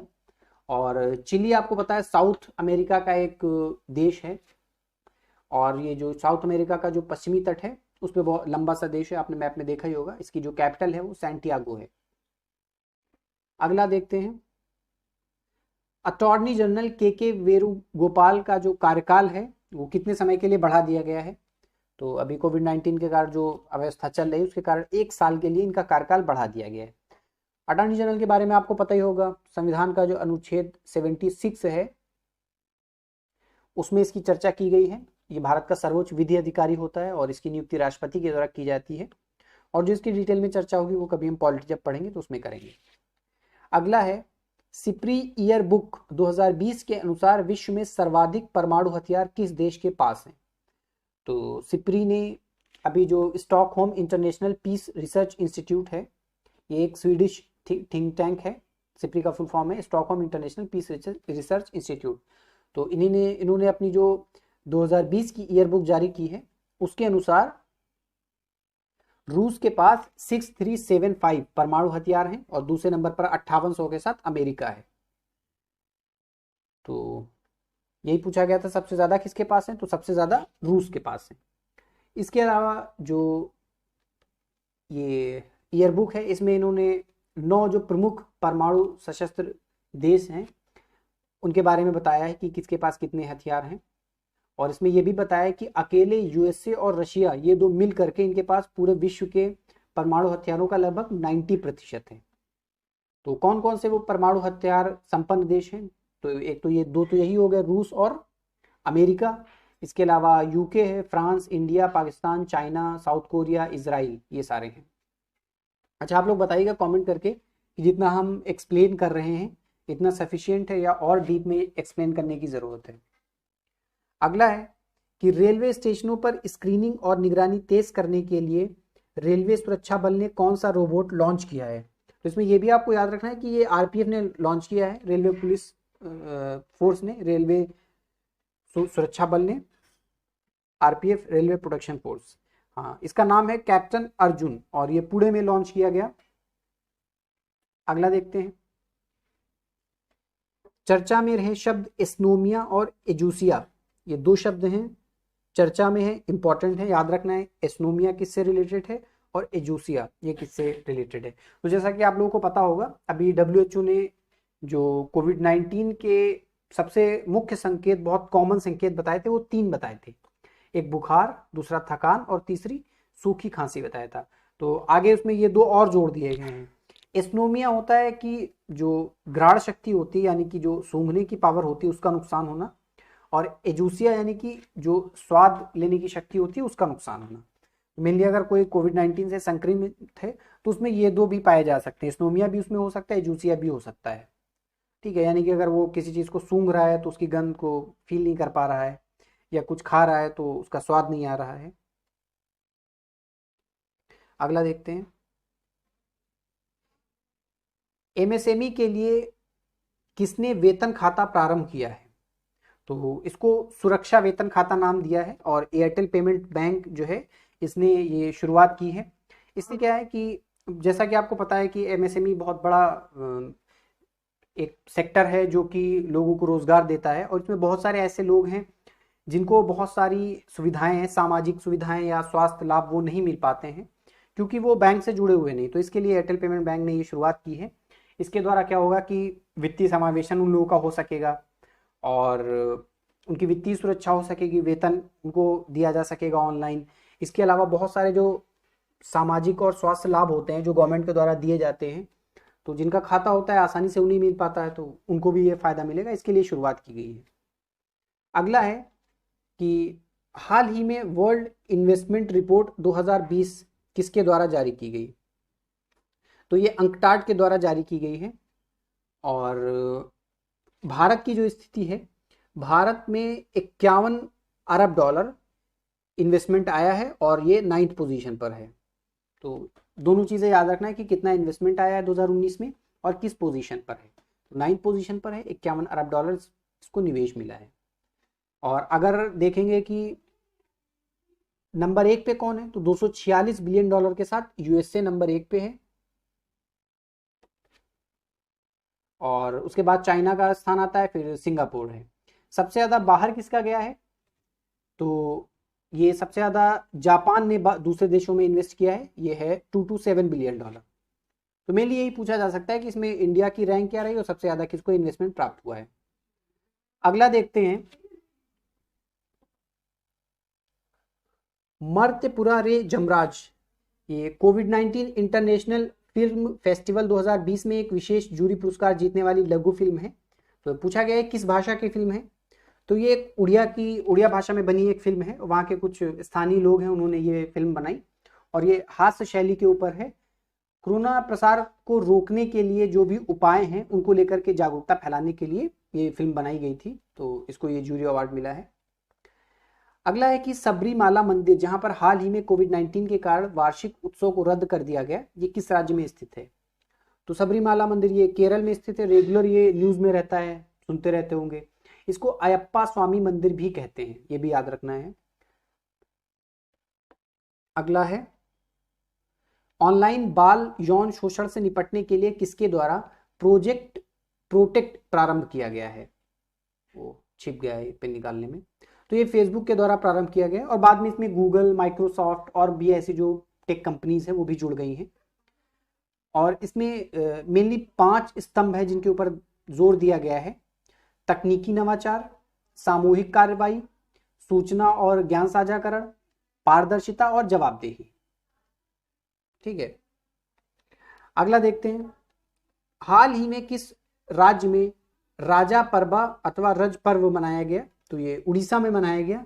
जो धरती माता या भूदेवी होती हैं उनकी पूजा होती है इस टाइम पे। ऐसा माना जाता है कि 3 दिन तक उन्हें मासिक धर्म होता है, तो इस टाइम पर जो वहाँ के लोग हैं वो कोई भी कृषि कार्य जैसे कि जो जुताई हो गया, बुआई हो गया, ये सब नहीं करते हैं। और उसके बाद अगला जो 4th डेज होता है उसमें स्नान करके फिर ये आगे जो भी कृषि कार्य होता है किया जाता है। अगला प्रश्न है, हाल ही में एशियन इंफ्रास्ट्रक्चर इन्वेस्टमेंट बैंक ने भारत को कोविड-19 से लड़ने के लिए $750 मिलियन का ऋण उपलब्ध कराया है। तो ये स्थित कहाँ है? तो इसका हेडक्वार्टर बीजिंग में है। इसलिए ये चांसेस कम रहते हैं कि आपसे पूछा जाए कि उसने कितना असिस्टेंट दिया। ज़्यादातर ऐसे प्रश्न अगर ऐसी न्यूज़ आती है कि किसी ने असिस्टेंट दिया है भारत को, तो वो ऑर्गेनाइजेशन कब बना था या उसका हेडक्वार्टर कहाँ है, किससे रिलेटेड है, तो उससे रिलेटेड क्वेश्चन ज़्यादा बनते हैं। तो ये एक इंटरनेशनल फाइनेंशियल ऑर्गेनाइजेशन है और इसकी स्थापना 2016 में ही की गई थी, अभी जल्दी ही 2014 में प्रस्ताव तो पास किया गया था, फाइनली जाकर के 2016 में इसकी स्थापना हो पाई थी। अगला देखते हैं, इंस्टीट्यूट ऑफ मैनेजमेंट डेवलपमेंट के द्वारा जारी किए गए विश्व प्रतिस्पर्धी सूचकांक। इसके अलावा एक और है ग्लोबल कॉम्पिटिटिवनेस इंडेक्स, उसको भी हिंदी में विश्व प्रतिस्पर्धा सूचकांक बोलते हैं। प्रतिस्पर्धी उस प्रतिस्पर्धा में कंफ्यूज मत होना, वो वर्ल्ड इकोनॉमिक फोरम का है। और ये जो विश्व प्रतिस्पर्धी सूचकांक है ये institute of management and development का है। तो इसमें पूछा गया कि भारत का कौन सा स्थान रहा, तो भारत का 43वां स्थान रहा। और इसमें बताया गया है कि भारत ने जो दीर्घकालिक रोजगार वृद्धि को लेकर के कार्यक्रम बहुत सारे चलाए हैं और भारत का जो विदेशी मुद्रा भंडार बढ़ा है, उसकी समग्र उत्पादकता में वृद्धि हुई है, शिक्षा के क्षेत्र में सुधार किया है, उसकी वजह से जो ओवरऑल रैंकिंग में सुधार हुआ है। वैसे भी पिछले साल भी 43 स्थान था, लेकिन जो पॉइंट्स मिलते हैं वो उसमें वृद्धि हुई है। टॉप पे इसमें सिंगापुर रहा है, उसके बाद सेकंड नंबर पे डेनमार्क रहा है। अगला देखते हैं, विश्व मरुस्थलीकरण एवं सूखा रोकथाम दिवस कब मनाया जाता है? तो ये 17 जून को मनाया जाता है। जैसा कि आपको पता है कि यूएनसीसीडी 1994 में इसके ऊपर हस्ताक्षर किए गए थे और उसके बाद से अगले साल से 1995 से प्रतिवर्ष 17 जून को ये मनाया जा रहा है। अगला है कि ऑटिस्टिक प्राइड डे प्रतिवर्ष कब मनाया जाता है? तो ये 18 जून को मनाया जाता है और इसका उद्देश्य ये है कि लोगों के बीच में जागरूकता फैलाना कि जो लोग ऑटिज्म वाले लोग हैं तो वो रोगग्रस्त नहीं है, बल्कि विविधता है उनमें, डाइवर्सिटी, वो आम लोगों से अलग है लेकिन वो रोगी नहीं है। ठीक है, ऑटिज्म आपको पता है कि एक तरीके का एक कंडीशन है जिसमें एक आम इंसान की अपेक्षा जो ऐसे लोग होते हैं ऑटिज्म वाले, उनमें सोचने समझने की क्षमता कम होती है कंपैरेटिवली। अगला प्रश्न है कि हाल ही में भारतीय एवं चीनी सैनिकों के मध्य हिंसक झड़प के कारण चर्चा में रही गलवान घाटी कहाँ है? तो बहुत ज्यादा न्यूज में रही, आपको पता ही होगा, लद्दाख में है। अगला है कि संयुक्त राष्ट्र महासभा के 75वें सत्र के लिए किसे अध्यक्ष के रूप में चुना गया है? तो ये टर्की के हैं वोल्कान बोस्किर, इनको चुना गया है। और 74th के लिए कौन थे? तिजानी मोहम्मद बंदे थे नाइजीरिया के, इनको ये रिप्लेस करेंगे। अगला प्रश्न है, हाल ही में भारत को 2021-22 के लिए संयुक्त राष्ट्र सुरक्षा परिषद के गैर स्थायी सदस्य के रूप में चुना गया। इस पद के लिए भारत इससे पहले कितनी बार चुना जा चुका है? तो इस बार यह 8वीं बार चुना गया है, तो इससे पहले 7 बार चुना गया है। सबसे पहले 1950 में चुना गया था भारत इस पद के लिए। जैसा कि आप लोगों को पता है कि जो यूएन सिक्योरिटी काउंसिल है उसमें 15 देश हैं, 5 उसमें परमानेंट मेंबर हैं, यूएसए, रशिया, यूके, फ्रांस और चाइना, और 10 और मेंबर हैं। तो अकेला यहाँ से एशिया प्रशांत क्षेत्र से भारत अकेला दावेदार था, तो सर्वसम्मति से चुन लिया गया, कोई था ही नहीं अपोजिशन में। अगला है, हाल ही में देश के ग्रामीणों को आजीविका सहायता प्रदान करने के लिए प्रधानमंत्री ने किस योजना की घोषणा की है? तो गरीब कल्याण रोजगार अभियान, इसकी शुरुआत की है। इसमें 125 दिन तक ये चलेगा और इसमें जो भी वर्कर्स माइग्रेट करके अपने होम स्टेट में आए उनको उनकी जैसी भी स्किल्स है उसके अनुसार रोजगार दिया जाएगा। हाँ, इसकी शुरुआत कहाँ की गई है? तो पीएम ने इसकी शुरुआत बिहार के खगड़िया से की है। तो कई बार ऐसा भी पूछ लेते कहाँ से शुरुआत की गई है, तो खगड़िया से की गई है। अगला है, हाल ही में किस बैंक ने अपनी लोन प्रक्रिया को पूरी तरह से डिजिटल कर दिया? तो बैंक ऑफ बड़ौदा ने ये कर दिया, जिसको लोन लेना है पूरा ऑनलाइन ही सारा प्रोसेस होगा। अगला है, कोयला और खनन क्षेत्र में भारत को आत्मनिर्भर बनाने के लिए कौन सा पोर्टल लॉन्च किया गया है? तो सत्यभामा पोर्टल लॉन्च किया गया है। इसका फुल फॉर्म है साइंस एंड टेक्नोलॉजी योजना फॉर आत्मनिर्भर Bharat in mining advancement. Mainly इसका उद्देश्य क्या है कि अभी तक क्या होता था कि अगर कोई इस क्षेत्र में कोयला और खनन क्षेत्र में अगर कोई रिसर्च करना चाहता है तो उसका जो भी प्रस्ताव होता था तो फिजिकली जाके उसे जमा करना पड़ता था और सारी प्रोसेसिंग फिजिकली होती, तो बहुत ज़्यादा टाइम लग जाता था। अब क्या होगा कि वो ऑनलाइन ही अप्लाई कर सकता है, तो काम तेजी से होगा। अगला है कि उपयोगकर्ता अनुकूल व्यक्तिगत सुरक्षा उपकरण यानी कि पीपीई किट, जिसे हाल ही में आईसीआर ने मंजूरी दी, उसका नाम क्या है? तो ये इसका नाम नौरक्षक है। अगला है, विश्व शरणार्थी दिवस मनाया जाता है। तो प्रतिवर्ष 20 जून को विश्व शरणार्थी दिवस मनाया जाता है और यूनाइटेड नेशन जनरल असेंबली ने इसकी शुरुआत की थी और ये 2001 से मनाया जा रहा है विश्व शरणार्थी दिवस के रूप में। इससे पहले 2002 में जब शुरुआत इसकी की गई थी तो ऐसा कहा गया था कि अफ्रीकी शरणार्थी दिवस ऐसे कुछ करके नाम था, उसके हिसाब से मनाया जाएगा, उसका वो नाम रहेगा। लेकिन बाद में 2001 से इसको विश्व शरणार्थी दिवस के रूप में मनाया जाने लगा, तब से प्रतिवर्ष मनाया जाता है। और जैसा कि आपको पता है कि ऐसे जो भी दिवस मनाए जाते हैं सबकी एक थीम होती है, तो इसकी भी है। इस साल इसकी है every action counts, every action counts. ठीक है। अंतरराष्ट्रीय योग दिवस कब मनाया जाता है? तो अंतरराष्ट्रीय योग दिवस 21 जून को मनाया जाता है। इस बार का जो हर साल इसकी एक थीम होती है, इस बार की जो इसकी थीम थी वो थी स्वास्थ्य के लिए योग, घर पर योग। तो जैसा कि आपको पता है ऐसे प्रश्न से ज़्यादातर जो डेट है वो पूछी जाती है और जो इसकी थीम होती है वो पूछी जाती है।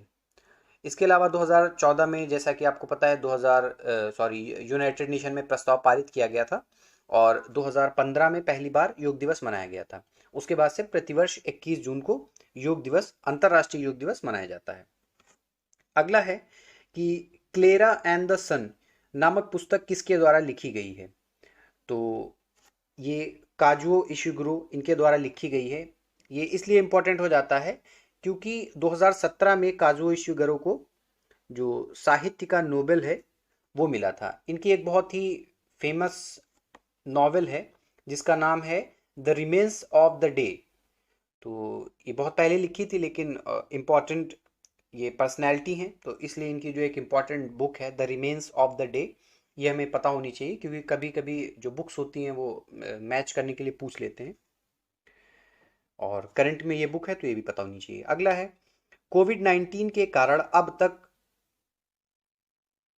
पहली बार ऐसा होगा कि कामाख्या मंदिर में अंबुबाची मेला का आयोजन नहीं किया जाएगा। यह कामाख्या मंदिर स्थित है। तो मेनली पूछा गया कि कामाख्या मंदिर कहाँ स्थित है, तो ये गुवाहाटी में स्थित है और अगर स्टेट पूछे तो गुवाहाटी असम में है। प्रतिवर्ष यहाँ पर मेला लगता है, तो इस साल कोविड-19 के कारण वो स्थगित कर दिया गया है इसलिए चर्चा में है, तो इसलिए इंपॉर्टेंट हो जाता है। अगला है कि शहरी श्रमिकों को 100 दिन के रोजगार की गारंटी वाली योजना श्रमिक को किस राज्य विधानमंडल ने मंजूरी दी है? तो अगर दूसरे राज्य की योजना है तो हमें सिर्फ पता होना चाहिए वो किस राज्य की है, तो ये झारखंड की योजना है। अगला देखते हैं, हाल ही में माउंट मेरापी ज्वालामुखी में विस्फोट हुआ, यह स्थित है, चर्चा में था इसलिए इम्पोर्टेंट है। माउंट मेरापी ज्वालामुखी इंडोनेशिया में स्थित है, और इंडोनेशिया जैसा कि आपको पता है साउथ ईस्ट एशियन कंट्री है, और इसकी राजधानी जकार्ता है। National institute of public finance and policy NIPFP के अध्यक्ष के रूप में किसे नियुक्त किया गया है? तो जो पूर्व RBI गवर्नर थे उर्जित पटेल, उन्हें नियुक्त किया गया है। और इस इंस्टीट्यूट का काम क्या है कि जो रेवेन्यू, टैक्सेशन और वित्तीय प्रबंधन, लोक व्यय, इकोनॉमिक पॉलिसी, इन सब से रिलेटेड जो रिसर्च कार्य होता है वो ये इंस्टीट्यूट देखता है, और ये एक स्वायत्त संस्थान है वित्त मंत्रालय के अंतर्गत। अगला है decarbonising transport in emerging economics पहल प्रारंभ की गई है। तो ये पहल नीति आयोग के द्वारा प्रारंभ की गई है, और इसके साथ में ही इंटरनेशनल ट्रांसपोर्ट फोरम जो है ये नीति आयोग के साथ मिलकर के इस पहल के ऊपर काम करेगा। इसका मुख्य उद्देश्य है कि जो कार्बन उत्सर्जन है उसको कम करने वाली या ऐसी परिवहन प्रणाली विकसित करना जो कम से कम कार्बन उत्सर्जन करती हो या फिर। अगला है अंतर्राष्ट्रीय ओलंपिक दिवस मनाया जाता है। तो 23 जून को अंतर्राष्ट्रीय ओलंपिक दिवस मनाया जाता है। अंतर्राष्ट्रीय ओलंपिक समिति की स्थापना 1894 में इसी दिन की गई थी, 23 जून को। इसीलिए प्रतिवर्ष 23 जून को अंतर्राष्ट्रीय ओलंपिक दिवस मनाया जाता है। और अंतर्राष्ट्रीय ओलंपिक समिति का जो मुख्यालय है वो कहाँ है? स्विट्जरलैंड की एक जगह है ल्यूजेन, ये या बना हुआ है ल्यूजेन, तो ल्यूजेन में इसका मुख्यालय है। अगला है IIT बॉम्बे ने नाविक GPS सैटेलाइट के लिए एक IC चिप विकसित की है जिसका नाम है, तो जैसे कि गूगल मैप्स है वैसे ही अपना जो भारत का GPS सिस्टम है उसका नाम है नाविक। तो इसको और अधिक क्या बोलते हैं उसका सिग्नल्स अच्छा करने के लिए, सिग्नल्स की क्वालिटी इंप्रूव करने के लिए एक स्वदेशी IC चिप विकसित की गई है, उसका नाम ध्रुव है। और जो नाविक प्रोजेक्ट है यानी कि अपना स्वदेशी GPS विकसित करने का ये जो प्रोजेक्ट था नाविक, इसको 2013 में लॉन्च किया गया था। अगला है कि रिलायंस इंडस्ट्रीज के जो अध्यक्ष हैं और प्रबंध निदेशक मुकेश अंबानी, ये Forbes real time billionaires list में कौन सा स्थान इन्हें प्राप्त हुआ है? तो इनको 9वां स्थान प्राप्त हुआ है। भारत के सबसे समृद्ध व्यक्ति ये हैं, और पहली बार ऐसा हुआ है कि टॉप 10 में ये आए हैं। अगला है हाल ही में किस मेट्रो ने अपने एक स्टेशन को शी मैन के रूप में विकसित करने की घोषणा की है, जहां पर ट्रांसजेंडर के लिए विशेष सुविधाएं एवं रोजगार के अवसर उपलब्ध कराए जाएंगे? तो नोएडा और ग्रेटर नोएडा जो मेट्रो स्टेशन है, सॉरी नोएडा और ग्रेटर नोएडा जो मेट्रो है उसने अपना एक स्टेशन है नोएडा सेक्टर 50, नोएडा सेक्टर 50, इसको शी मैन के रूप में विकसित करने की घोषणा की है। इसमें होगा क्या कि ट्रांसजेंडर्स के जो राइट्स होते हैं उनको प्रमोट किया जाएगा, और वहाँ पर बहुत सारे ट्रांसजेंडर्स को कोशिश की जाएगी ज़्यादा से ज़्यादा लोगों को वहाँ पर नियुक्त किया जाए। उस थीम पे ये बेस्ड मेट्रो स्टेशन होगा। अगला है, अच्छा अपनी तरीके की अगर कोई एक नई पहल होती है तो वो एग्जाम के पॉइंट ऑफ व्यू से ज़्यादा इंपॉर्टेंट हो जाती है। जो बहुत सारे राज्य या बहुत सारी पहल उस टाइप की पहले हो चुकी परियोजनाएं आ चुकी हैं तो एग्जाम के पॉइंट ऑफ व्यू से इतनी इंपॉर्टेंट नहीं होती है। लेकिन अगर ये शी मैन वाली आप देखोगे तो अपनी टाइप की ये पहली पहल है। जैसे कि इससे पहले एक पूर्ण रूप से एक रेलवे स्टेशन को महिलाओं के द्वारा संचालित किया जा रहा था, तो वो अपने टाइप की एक अलग तरीके की पहल हो गई थी, तो कई सारे एग्जाम्स में वो क्वेश्चन पूछा गया था। तो वैसे ही इस क्वेश्चन के भी पूछे जाने की संभावनाएं अधिक हैं। हाल ही में किस भारतीय अर्थशास्त्री ने जर्मन बुक ट्रेड का प्रतिष्ठित शांति पुरस्कार जीता? तो ये भारतीय मूल के इकोनॉमिस्ट हैं अमर्त्य सेन, इन्होंने ये जर्मन बुक ट्रेड का जो शांति पुरस्कार है वो जीता है। इनका जो काम है जो विश्व में सामाजिक अन्याय को उजागर करने के लिए इन्होंने प्रयास किया, उसके लिए ये इन्हें प्राइज दिया गया है। इसके अलावा इन्होंने 1998 में नोबेल प्राइज भी जीता था। अगला देखते हैं, हाल ही में युक्ति का दूसरा संस्करण युक्ति 2.0 वेब पोर्टल किस मंत्रालय के द्वारा लॉन्च किया गया? तो मिनिस्ट्री ऑफ एचआरडी जो है उसके द्वारा ये लॉन्च किया गया है। और युक्ति का फुल फॉर्म है young India combating covid with knowledge technology and innovation, इसका फुल फॉर्म है। इसका जो मुख्य उद्देश्य है वो ये है कि जो इनोवेटर्स हैं और साथ ही उन इनोवेटर्स के आइडियाज़ में जो इन्वेस्ट करने वाले लोग हैं यानी कि इन्वेस्टर्स हैं, तो इनको एक प्लेटफॉर्म पे लेकर के आएगा। तो जाहिर सी बात है, ऐसे अगर एक प्लेटफॉर्म पे इन्वेस्टर्स और इनोवेटर्स साथ में होंगे तो दोनों को सुविधाएं होंगी और जो एक माहौल होता है इनोवेशन का, एंटरप्रेन्योरशिप का और स्टार्टअप का, उसको भी बूस्टअप मिलेगा। हाल ही में चर्चा में रही शस्त्र व्यापार संधि को संयुक्त राष्ट्र महासभा के द्वारा कब अपनाया गया था? तो शस्त्र व्यापार संधि को 2013 में इसे अपनाया गया था। अभी चर्चा में क्यों है? क्योंकि चीन ने भी घोषणा की है कि वो इसमें शामिल होना चाहता है। ये संधि ये देखती है कि जो भी पारंपरिक हथियार हैं उनकी अंतर्राष्ट्रीय बिक्री और हस्तांतरण कैसे हो रहा है उसके लिए मानक विकसित करती है। तो अभी चाइना ने भी बोला है कि वो इसमें शामिल होगा इस संधि में, तो ये चर्चा में दोबारा है। तो पूछा जा सकता है कि ये कब संधि अपनाई गई थी। अगला है, हाल ही में राष्ट्रीय आपदा प्रतिक्रिया कोष को व्यक्तियों एवं संस्थानों के अनुदान के लिए खोल दिया गया। इस कोष की स्थापना कब की गई थी? तो 2006 में एक एक्ट बना करके आपदा प्रबंधन अधिनियम 2005, इस एक्ट के द्वारा 2006 में इसकी घोषणा की गई थी, इसकी स्थापना की गई थी। अगला है, यूएनएचसीआर के द्वारा जारी की गई रिपोर्ट के अनुसार 2019 में विश्व की जनसंख्या के लगभग कितने प्रतिशत को विस्थापन का सामना करना पड़ा? तो लगभग 1% विश्व की जनसंख्या जितनी है उसका लगभग 1% ने 2019 में विस्थापन का सामना किया। और ये रिपोर्ट जो 20 जून को विश्व शरणार्थी दिवस मनाया जाता है उसी दिन ये जारी की गई थी और लगभग 7,95,00,000 लोग इस रिपोर्ट के अनुसार 2019 में विस्थापित हुए।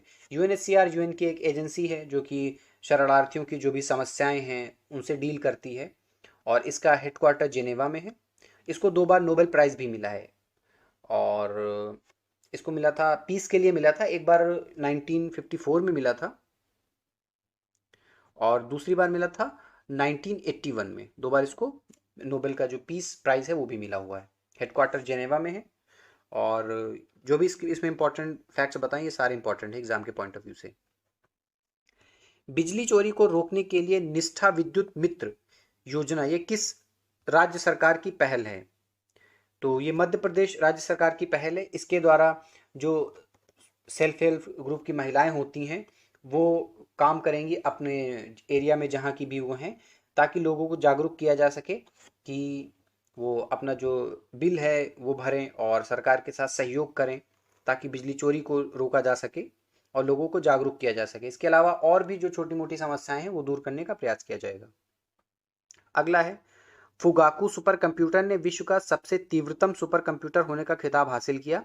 यह किस देश का सुपर कंप्यूटर है? इंपॉर्टेंट प्रश्न है। जापान का ये सुपर कंप्यूटर है और इसकी जो गति है जब इसको टेस्ट किया गया तो इसने 415.5 पेटाफ्लॉप्स का परिणाम दिया और इसी के साथ ये विश्व का सबसे तेज सुपर कंप्यूटर होने का जो खिताब है इसने हासिल किया। अभी फिलहाल इसको जो कोविड-19 रिलेटेड जो भी रिसर्च हो रही है उसके लिए प्रयोग किया जा रहा है। अगला है, 15वें वित्त आयोग ने स्थानीय ग्रामीण निकायों के लिए वित्त वर्ष 2020-2021 की अवधि के लिए कितने रुपए के अनुदान की सिफारिश की है? तो 60,750 करोड़ रुपए के अनुदान की सिफारिश की है 15वें वित्त आयोग ने। तो इसके अलावा वित्त आयोग से भी प्रश्न पूछा जा सकता है। तो जो पहला वित्त आयोग था वो 1951 में इसको एस्टैब्लिश किया गया था। वित्त आयोग को पहली बार 1951 में वित्त आयोग अधिनियम 1951 बना करके आर्टिकल 280 जो भारतीय संविधान का है उसमें वित्त आयोग के गठन और उसके कार्यों की चर्चा की गई है। राष्ट्रपति प्रति 5 वर्ष के लिए वित्त आयोग का गठन करता है और जो अभी 15वां वित्त आयोग है तो इसके अध्यक्ष एनके सिंह है। कई सारे एग्जाम में ये पूछा जा चुका है तो चांसेस कम है कि पूछा जाए इसके अध्यक्ष कौन है। अगला है, इंदिरा रसोई योजना किस राज्य सरकार की पहल है? तो इंदिरा रसोई योजना राजस्थान की पहल है। इसके अंतर्गत सस्ती दर पर जो ऐसे लोग हैं जिनको नीड है, जिनको जरूरत है, उनको खाना और नाश्ता उपलब्ध कराया जाएगा। अगला प्रश्न, हाल ही में देविका और पुनेजा पुल का उद्घाटन कहाँ किया गया? तो ये इंपॉर्टेंट इसलिए है, वैसे तो बहुत सारे पुल बनते रहते हैं, लेकिन ये एक तो सामरिक रूप से इंपॉर्टेंट है जिस जगह पर ये स्थित है, साथ ही साथ इनका जो निर्माण है वो डीआरडीओ ने किया है, सॉरी डीआरडीओ नहीं, Border Road Organisation, Border Road Organisation BRO ने किया है। ये डिफेंस मिनिस्ट्री के अंतर्गत एक संगठन है, तो इसने किया है। तो मेनली जो भी पुल या रोड या कोई भी ऐसे निर्माण जो ये बीआरओ करता है वो एग्जाम के पॉइंट ऑफ व्यू से इंपॉर्टेंट हो जाते हैं। तो जो इसमें जो देविका है वो उधमपुर में है और जो पुनेजा है वो भद्रवाह में है। अगला प्रश्न देखते हैं, हाल ही में उत्तर प्रदेश के किस एयरपोर्ट को अंतर्राष्ट्रीय एयरपोर्ट घोषित किया गया है? तो जो कुशीनगर एयरपोर्ट है इसको अंतर्राष्ट्रीय एयरपोर्ट घोषित कर दिया गया है। अगला देखते हैं, भारत के बाहर देश का पहला योग विश्वविद्यालय किस देश में स्थापित किया जाएगा? तो भारत के बाहर जो देश का पहला योग विश्वविद्यालय है वो अमेरिका में स्थापित किया जाएगा, लॉस एंजलिस में, अमेरिका के, और इसका नाम होगा विवेकानंद योग विश्वविद्यालय। तो इसका जगह और इसका जो नाम है वो दोनों पॉइंट ऑफ व्यू से, एग्जाम के पॉइंट ऑफ व्यू से इंपॉर्टेंट है। साथ ही जो देश का पहला योग विश्वविद्यालय था वो आपको पता होगा, पहले भी एग्जाम में पूछा गया है, वो गुजरात में स्थापित किया जाएगा या स्थापित किया जा रहा होगा। उस टाइम पर तो जब आया था तो यही था कि स्थापित किया जाएगा। तो इस योग विश्वविद्यालय का नाम होगा विवेकानंद योग विश्वविद्यालय। अगला है कि क्लाइमेट प्लेज फंड की घोषणा किसके द्वारा की गई? तो ये अमेजन के द्वारा की गई है, क्लाइमेट प्लेज फंड की घोषणा। इतना इंपॉर्टेंट इसके लिए, क्लाइमेट के लिए है तो जाहिर सी बात है जो भी क्लाइमेट से रिलेटेड जो भी गतिविधियां होंगी उनके लिए इसका इस्तेमाल किया जाएगा, क्लाइमेट के पॉजिटिव डेवलपमेंट के लिए, प्रिजर्वेशन के लिए। हाल ही में किस बैंक के द्वारा वीडियो केवाईसी प्रारंभ करने की घोषणा की गई है? तो आईसीआईसीआई बैंक के द्वारा ये घोषणा की गई कि वो जो डिटेल्स होती है कस्टमर की अपनी वो वीडियो कॉन्फ्रेंसिंग के जरिए पता करेंगे। हाल ही में वार्षिक टीबी रिपोर्ट 2020 जारी की गई जिसके अनुसार 2018 की तुलना में 2019 में कितने प्रतिशत मरीजों की संख्या में वृद्धि हुई है? इंपॉर्टेंट प्रश्न, 14% जो मरीजों की संख्या है उसमें वृद्धि हुई है और 2019 में लगभग 24 लाख रोगियों को नोटिफाई किया गया है। अगला प्रश्न है, मुख्यमंत्री मातृ पुष्टि उपहार योजना ये किस राज्य सरकार के द्वारा प्रारंभ की गई है? तो ये त्रिपुरा के द्वारा प्रारंभ की गई है और इसका उद्देश्य है कि कुपोषण को कम किया जाए, मातृ मृत्यु दर को कम किया जाए। इसके लिए क्या किया जाएगा कि सरकार जो भी गर्भवती महिलाएं हैं और जो स्तनपान कराने वाली महिलाएं हैं उनको पोषण किट प्रदान करेगी मुफ्त में। अगला है, हाल ही में किस राज्य ने राष्ट्रीय ई पंचायत पुरस्कार 2020 जीता है? तो हिमाचल प्रदेश ने ये राष्ट्रीय ई पंचायत पुरस्कार 2020 जीता। ये पुरस्कार जो केंद्रीय पंचायती राज मंत्रालय है उसके द्वारा प्रदान किया जाता है। जो हिमाचल प्रदेश है उसने अपनी सभी पंचायतों को इंटरनेट से जोड़ दिया है। इससे जो पंचायतों की कार्य की दक्षता है उसमें वृद्धि हुई है, उनकी जवाबदेही सुनिश्चित होगी, पारदर्शिता बढ़ेगी। तो इनके इस जो कार्य है उसके लिए इन्हें राष्ट्रीय ई पंचायत पुरस्कार 2020 प्रदान किया गया। अगला देखते हैं, सूक्ष्म लघु और मध्यम उद्यम और बड़ी औद्योगिक इकाइयों के लिए एट वन क्लिक नामक पहल किस राज्य सरकार ने प्रारंभ की है? तो ये गुजरात राज्य सरकार की पहल है और इसका उद्देश्य है कि जो एमएसएमईज हैं और बड़ी औद्योगिक इकाइयां हैं उन्हें वित्तीय सहायता प्रदान की जाए ताकि वो जो राज्य की अर्थव्यवस्था कोविड-19 की वजह से अव्यवस्थित हो गई है उसको दोबारा से पटरी पर लाया जा सके। अगला है कि भारतीय नौसेना ने हाल ही में किस स्वदेशी टारपीडो डेकॉय सिस्टम को अपने बेड़े में सम्मिलित किया है? तो इसका नाम है मारीच। ये डीआरडीओ के द्वारा विकसित किया गया एक एंटी टारपीडो डिकॉय सिस्टम है। अगला है, पहले लोकसभा और विधानसभा चुनाव में पोस्टल बैलेट की जो सुविधा है वो 80 वर्ष से अधिक आयु वाले लोगों के लिए थी, लेकिन हाल ही में इसे किस आयु वाले लोगों के लिए संशोधित किया गया है? तो ये पहले 80 वर्ष से जो अधिक आयु वाले लोग होते थे वो पोस्टल बैलेट के द्वारा अपना जो वोट था वो दे सकते थे। अब ये सुविधा 65 वर्ष या उससे अधिक के जो लोग हैं उनके लिए संशोधित कर दी गई है, ताकि जो कोविड-19 की वजह से स्थिति चल रही है, आप लोगों को जैसा पता है कि जो 60 प्लस लोग होते हैं वो ज़्यादा इसके लिए सेंसिटिव हैं इस वायरस को लेकर के, इस हेतु ये सुविधा उन्हें प्रदान की गई। साथ में जो लोग कोरोना से पीड़ित हैं और वो क्वारंटीन हैं तो अपने वोट का प्रयोग कर सके, इसके लिए उन्हें भी ये सुविधा प्रदान की जाएगी। अगला है व्यवहार परिवर्तन, नेविगेटिंग द न्यू नॉर्मल नामक पहल किसके द्वारा प्रारंभ की गई है ताकि कोविड-19 को लेकर लोगों को अधिक जागरूक बनाया जा सके। तो ये नीति आयोग की पहल है और इसके साथ ही इसमें जो सहयोग करेगा बिल एवं मिलिंडा गेट्स फाउंडेशन है, स्वास्थ्य मंत्रालय है, महिला एवं बाल विकास मंत्रालय है, ये सब लोग मिल करके इसमें सहयोग करेंगे। ये एक वेब पोर्टल है नेविगेटिंग द न्यू नॉर्मल। इसका उद्देश्य है कि कोविड-19 जो अनलॉक की अभी प्रक्रिया शुरू हो चुकी है तो इसके दौरान जो लोगों का व्यवहार है उसके विषय में जानकारी दी जा सके, उनको निर्देशित किया जा सके ताकि जो कोविड-19 है वो और ना फैले। अगला देखते हैं, स्विस बैंक में जमा धन के मामले में भारत किस स्थान पर है। तो 77 पोजीशन पर आ गया है। अगर पिछले साल का अगर आप ये रिपोर्ट देखोगे तो वो 74th पे था, 3 स्थान का सुधार किया है और ब्रिटेन पहले नंबर पे। तो इसमें से दो एग्जाम के पॉइंट ऑफ व्यू से इंपॉर्टेंट है। पहला कि भारत किस स्थान पे है तो 77th पोजीशन पे है और प्रथम में कौन है, वो ब्रिटेन है। स्विस बैंक में जो भारतीयों के द्वारा जमा धन है वो 0.06% है। जो विदेशियों का कुल जमा धन है स्विस बैंक में उसका 0.06% है। अगला है, नासा ने पहली बार किस अमेरिकी अफ्रीकी इंजीनियर के नाम पर अपने मुख्यालय का नाम परिवर्तित करने का निर्णय लिया है। तो मैरी डब्ल्यू जैक्सन, ये एक अमेरिकी अफ्रीकी इंजीनियर है, इनके नाम के ऊपर अपने जो मुख्यालय का नाम है वो परिवर्तित करने का निर्णय लिया है। तो 2016 में एक मूवी आई थी हिडन फिगर्स, वो मैंने भी अभी देखी थोड़े दिन पहले ही, ये क्वेश्चन आने से पहले मैंने देखा था। तो उसमें मेनली 3 कैरेक्टर्स थे, एक थी कैथरीन जॉनसन और एक ये थी मैरी जैक्सन और एक थी डोरोथी वॉन।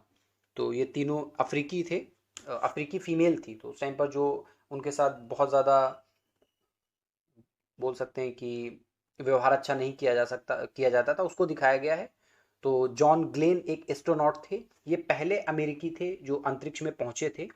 तो इसी के ऊपर वो बेस्ड स्टोरी है पूरी, कैसे इन लोगों ने स्ट्रगल किया इन तीनों फीमेल्स ने, वो दिखाया गया। आप लोग ज़रूर देखिएगा, बहुत ही मोटिवेटिंग स्टोरी है। अगला है, भारतीय रेलवे ने 6000 से अधिक स्टेशनों पर वीडियो निगरानी स्थापित करने के लिए किस संगठन के साथ एक समझौता ज्ञापन पर हस्ताक्षर किया है। तो रेलटेल, ये इस कंपनी के साथ समझौता ज्ञापन पर हस्ताक्षर किया है ताकि वीडियो निगरानी की जा सके 6000 से अधिक जो रेलवे स्टेशन है उनके ऊपर। अगला है, कोविड-19 महामारी के प्रभावों के बाद वैश्विक अर्थव्यवस्था को बढ़ावा देने के लिए सदस्य देशों को एक मंच प्रदान करने हेतु गरीबी उन्मूलन के लिए गठबंधन किसके द्वारा लॉन्च किया गया है। तो ये यूनाइटेड नेशन के द्वारा ये लॉन्च किया गया है। मेनली ये एक तो गरीबी उन्मूलन के ऊपर तो फोकस करेगा ही करेगा, साथ ही कोविड-19 के बाद जो स्थितियां हैं उनसे निपटने के लिए प्रयास करेगा, साथ ही विश्व शांति को बढ़ावा देगा, मानवाधिकार को प्रोत्साहित करेगा, सतत विकास पर भी फोकस करेगा। ये इसके मेन बिंदु होंगे जिनके ऊपर फोकस करेगा। अगला है, हाल ही में कौन मैरीलेबोन क्रिकेट क्लब की पहली महिला अध्यक्ष बनी।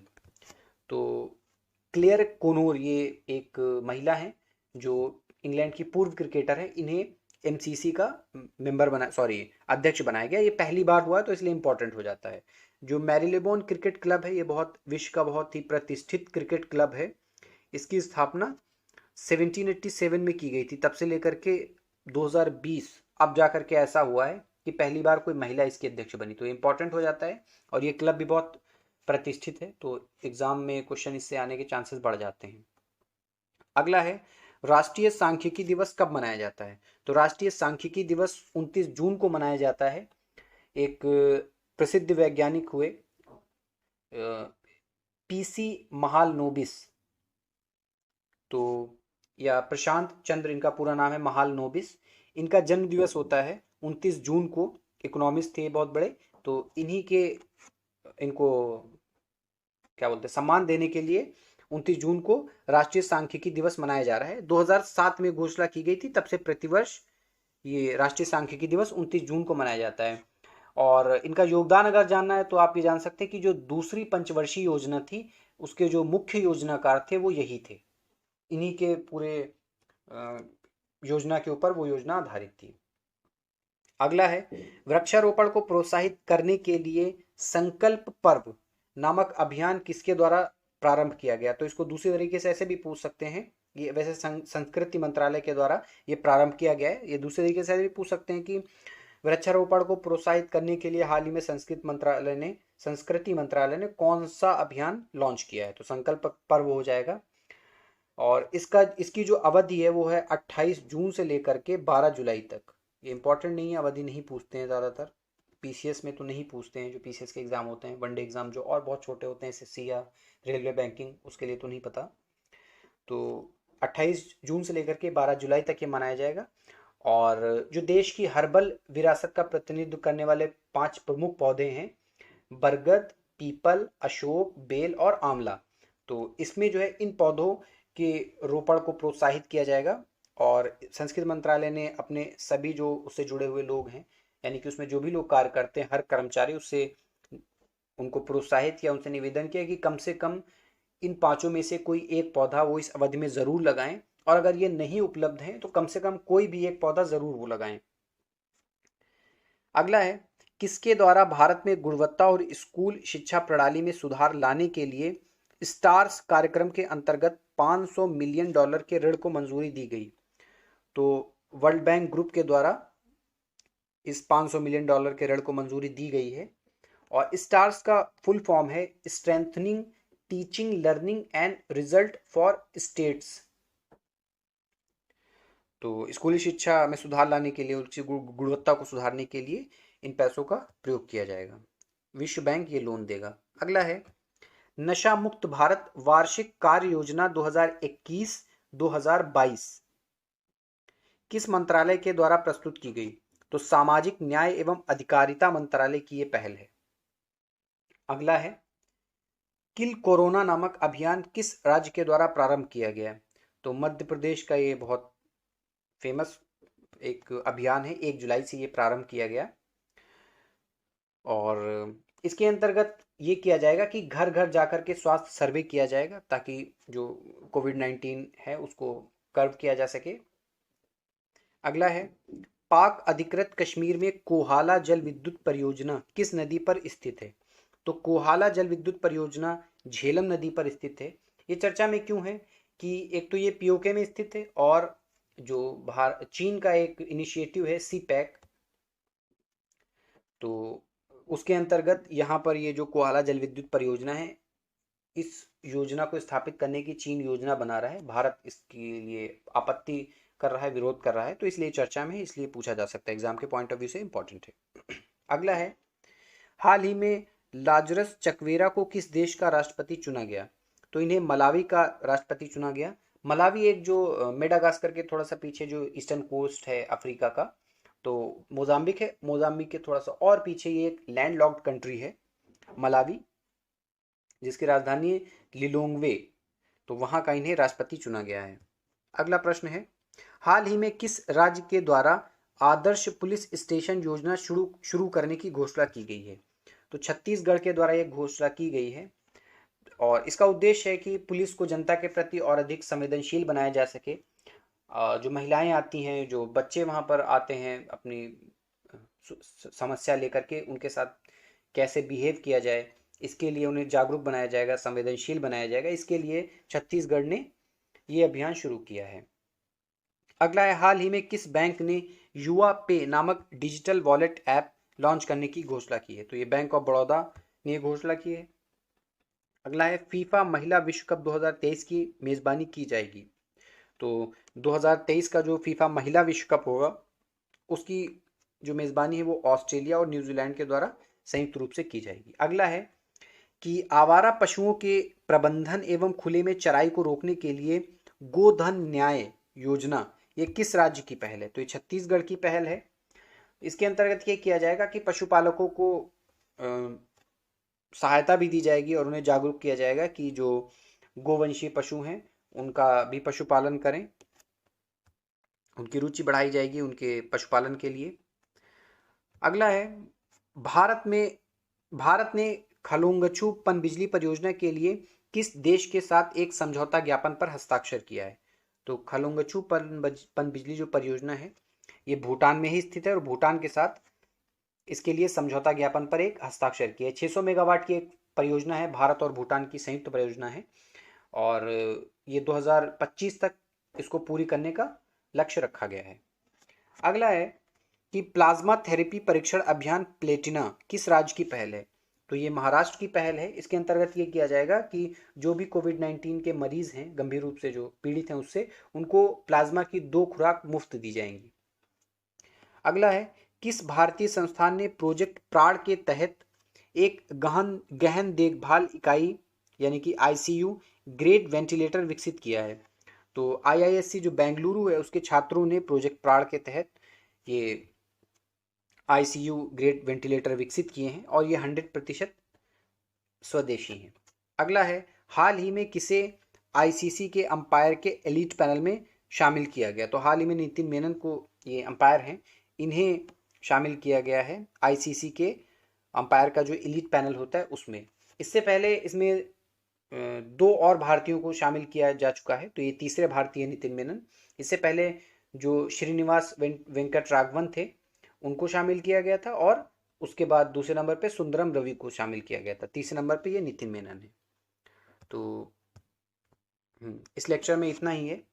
तो चलिए मिलते हैं अगले लेक्चर में, आगे डिस्कस करेंगे करंट अफेयर्स। तो आप लोग चैनल को सब्सक्राइब करिएगा, वीडियो को लाइक करिएगा, शेयर करिएगा और अगर आपका कोई सुझाव है तो कमेंट बॉक्स में ज़रूर बताइएगा। तो तब तक के लिए धन्यवाद। चलिए मिलते हैं अगले लेक्चर में।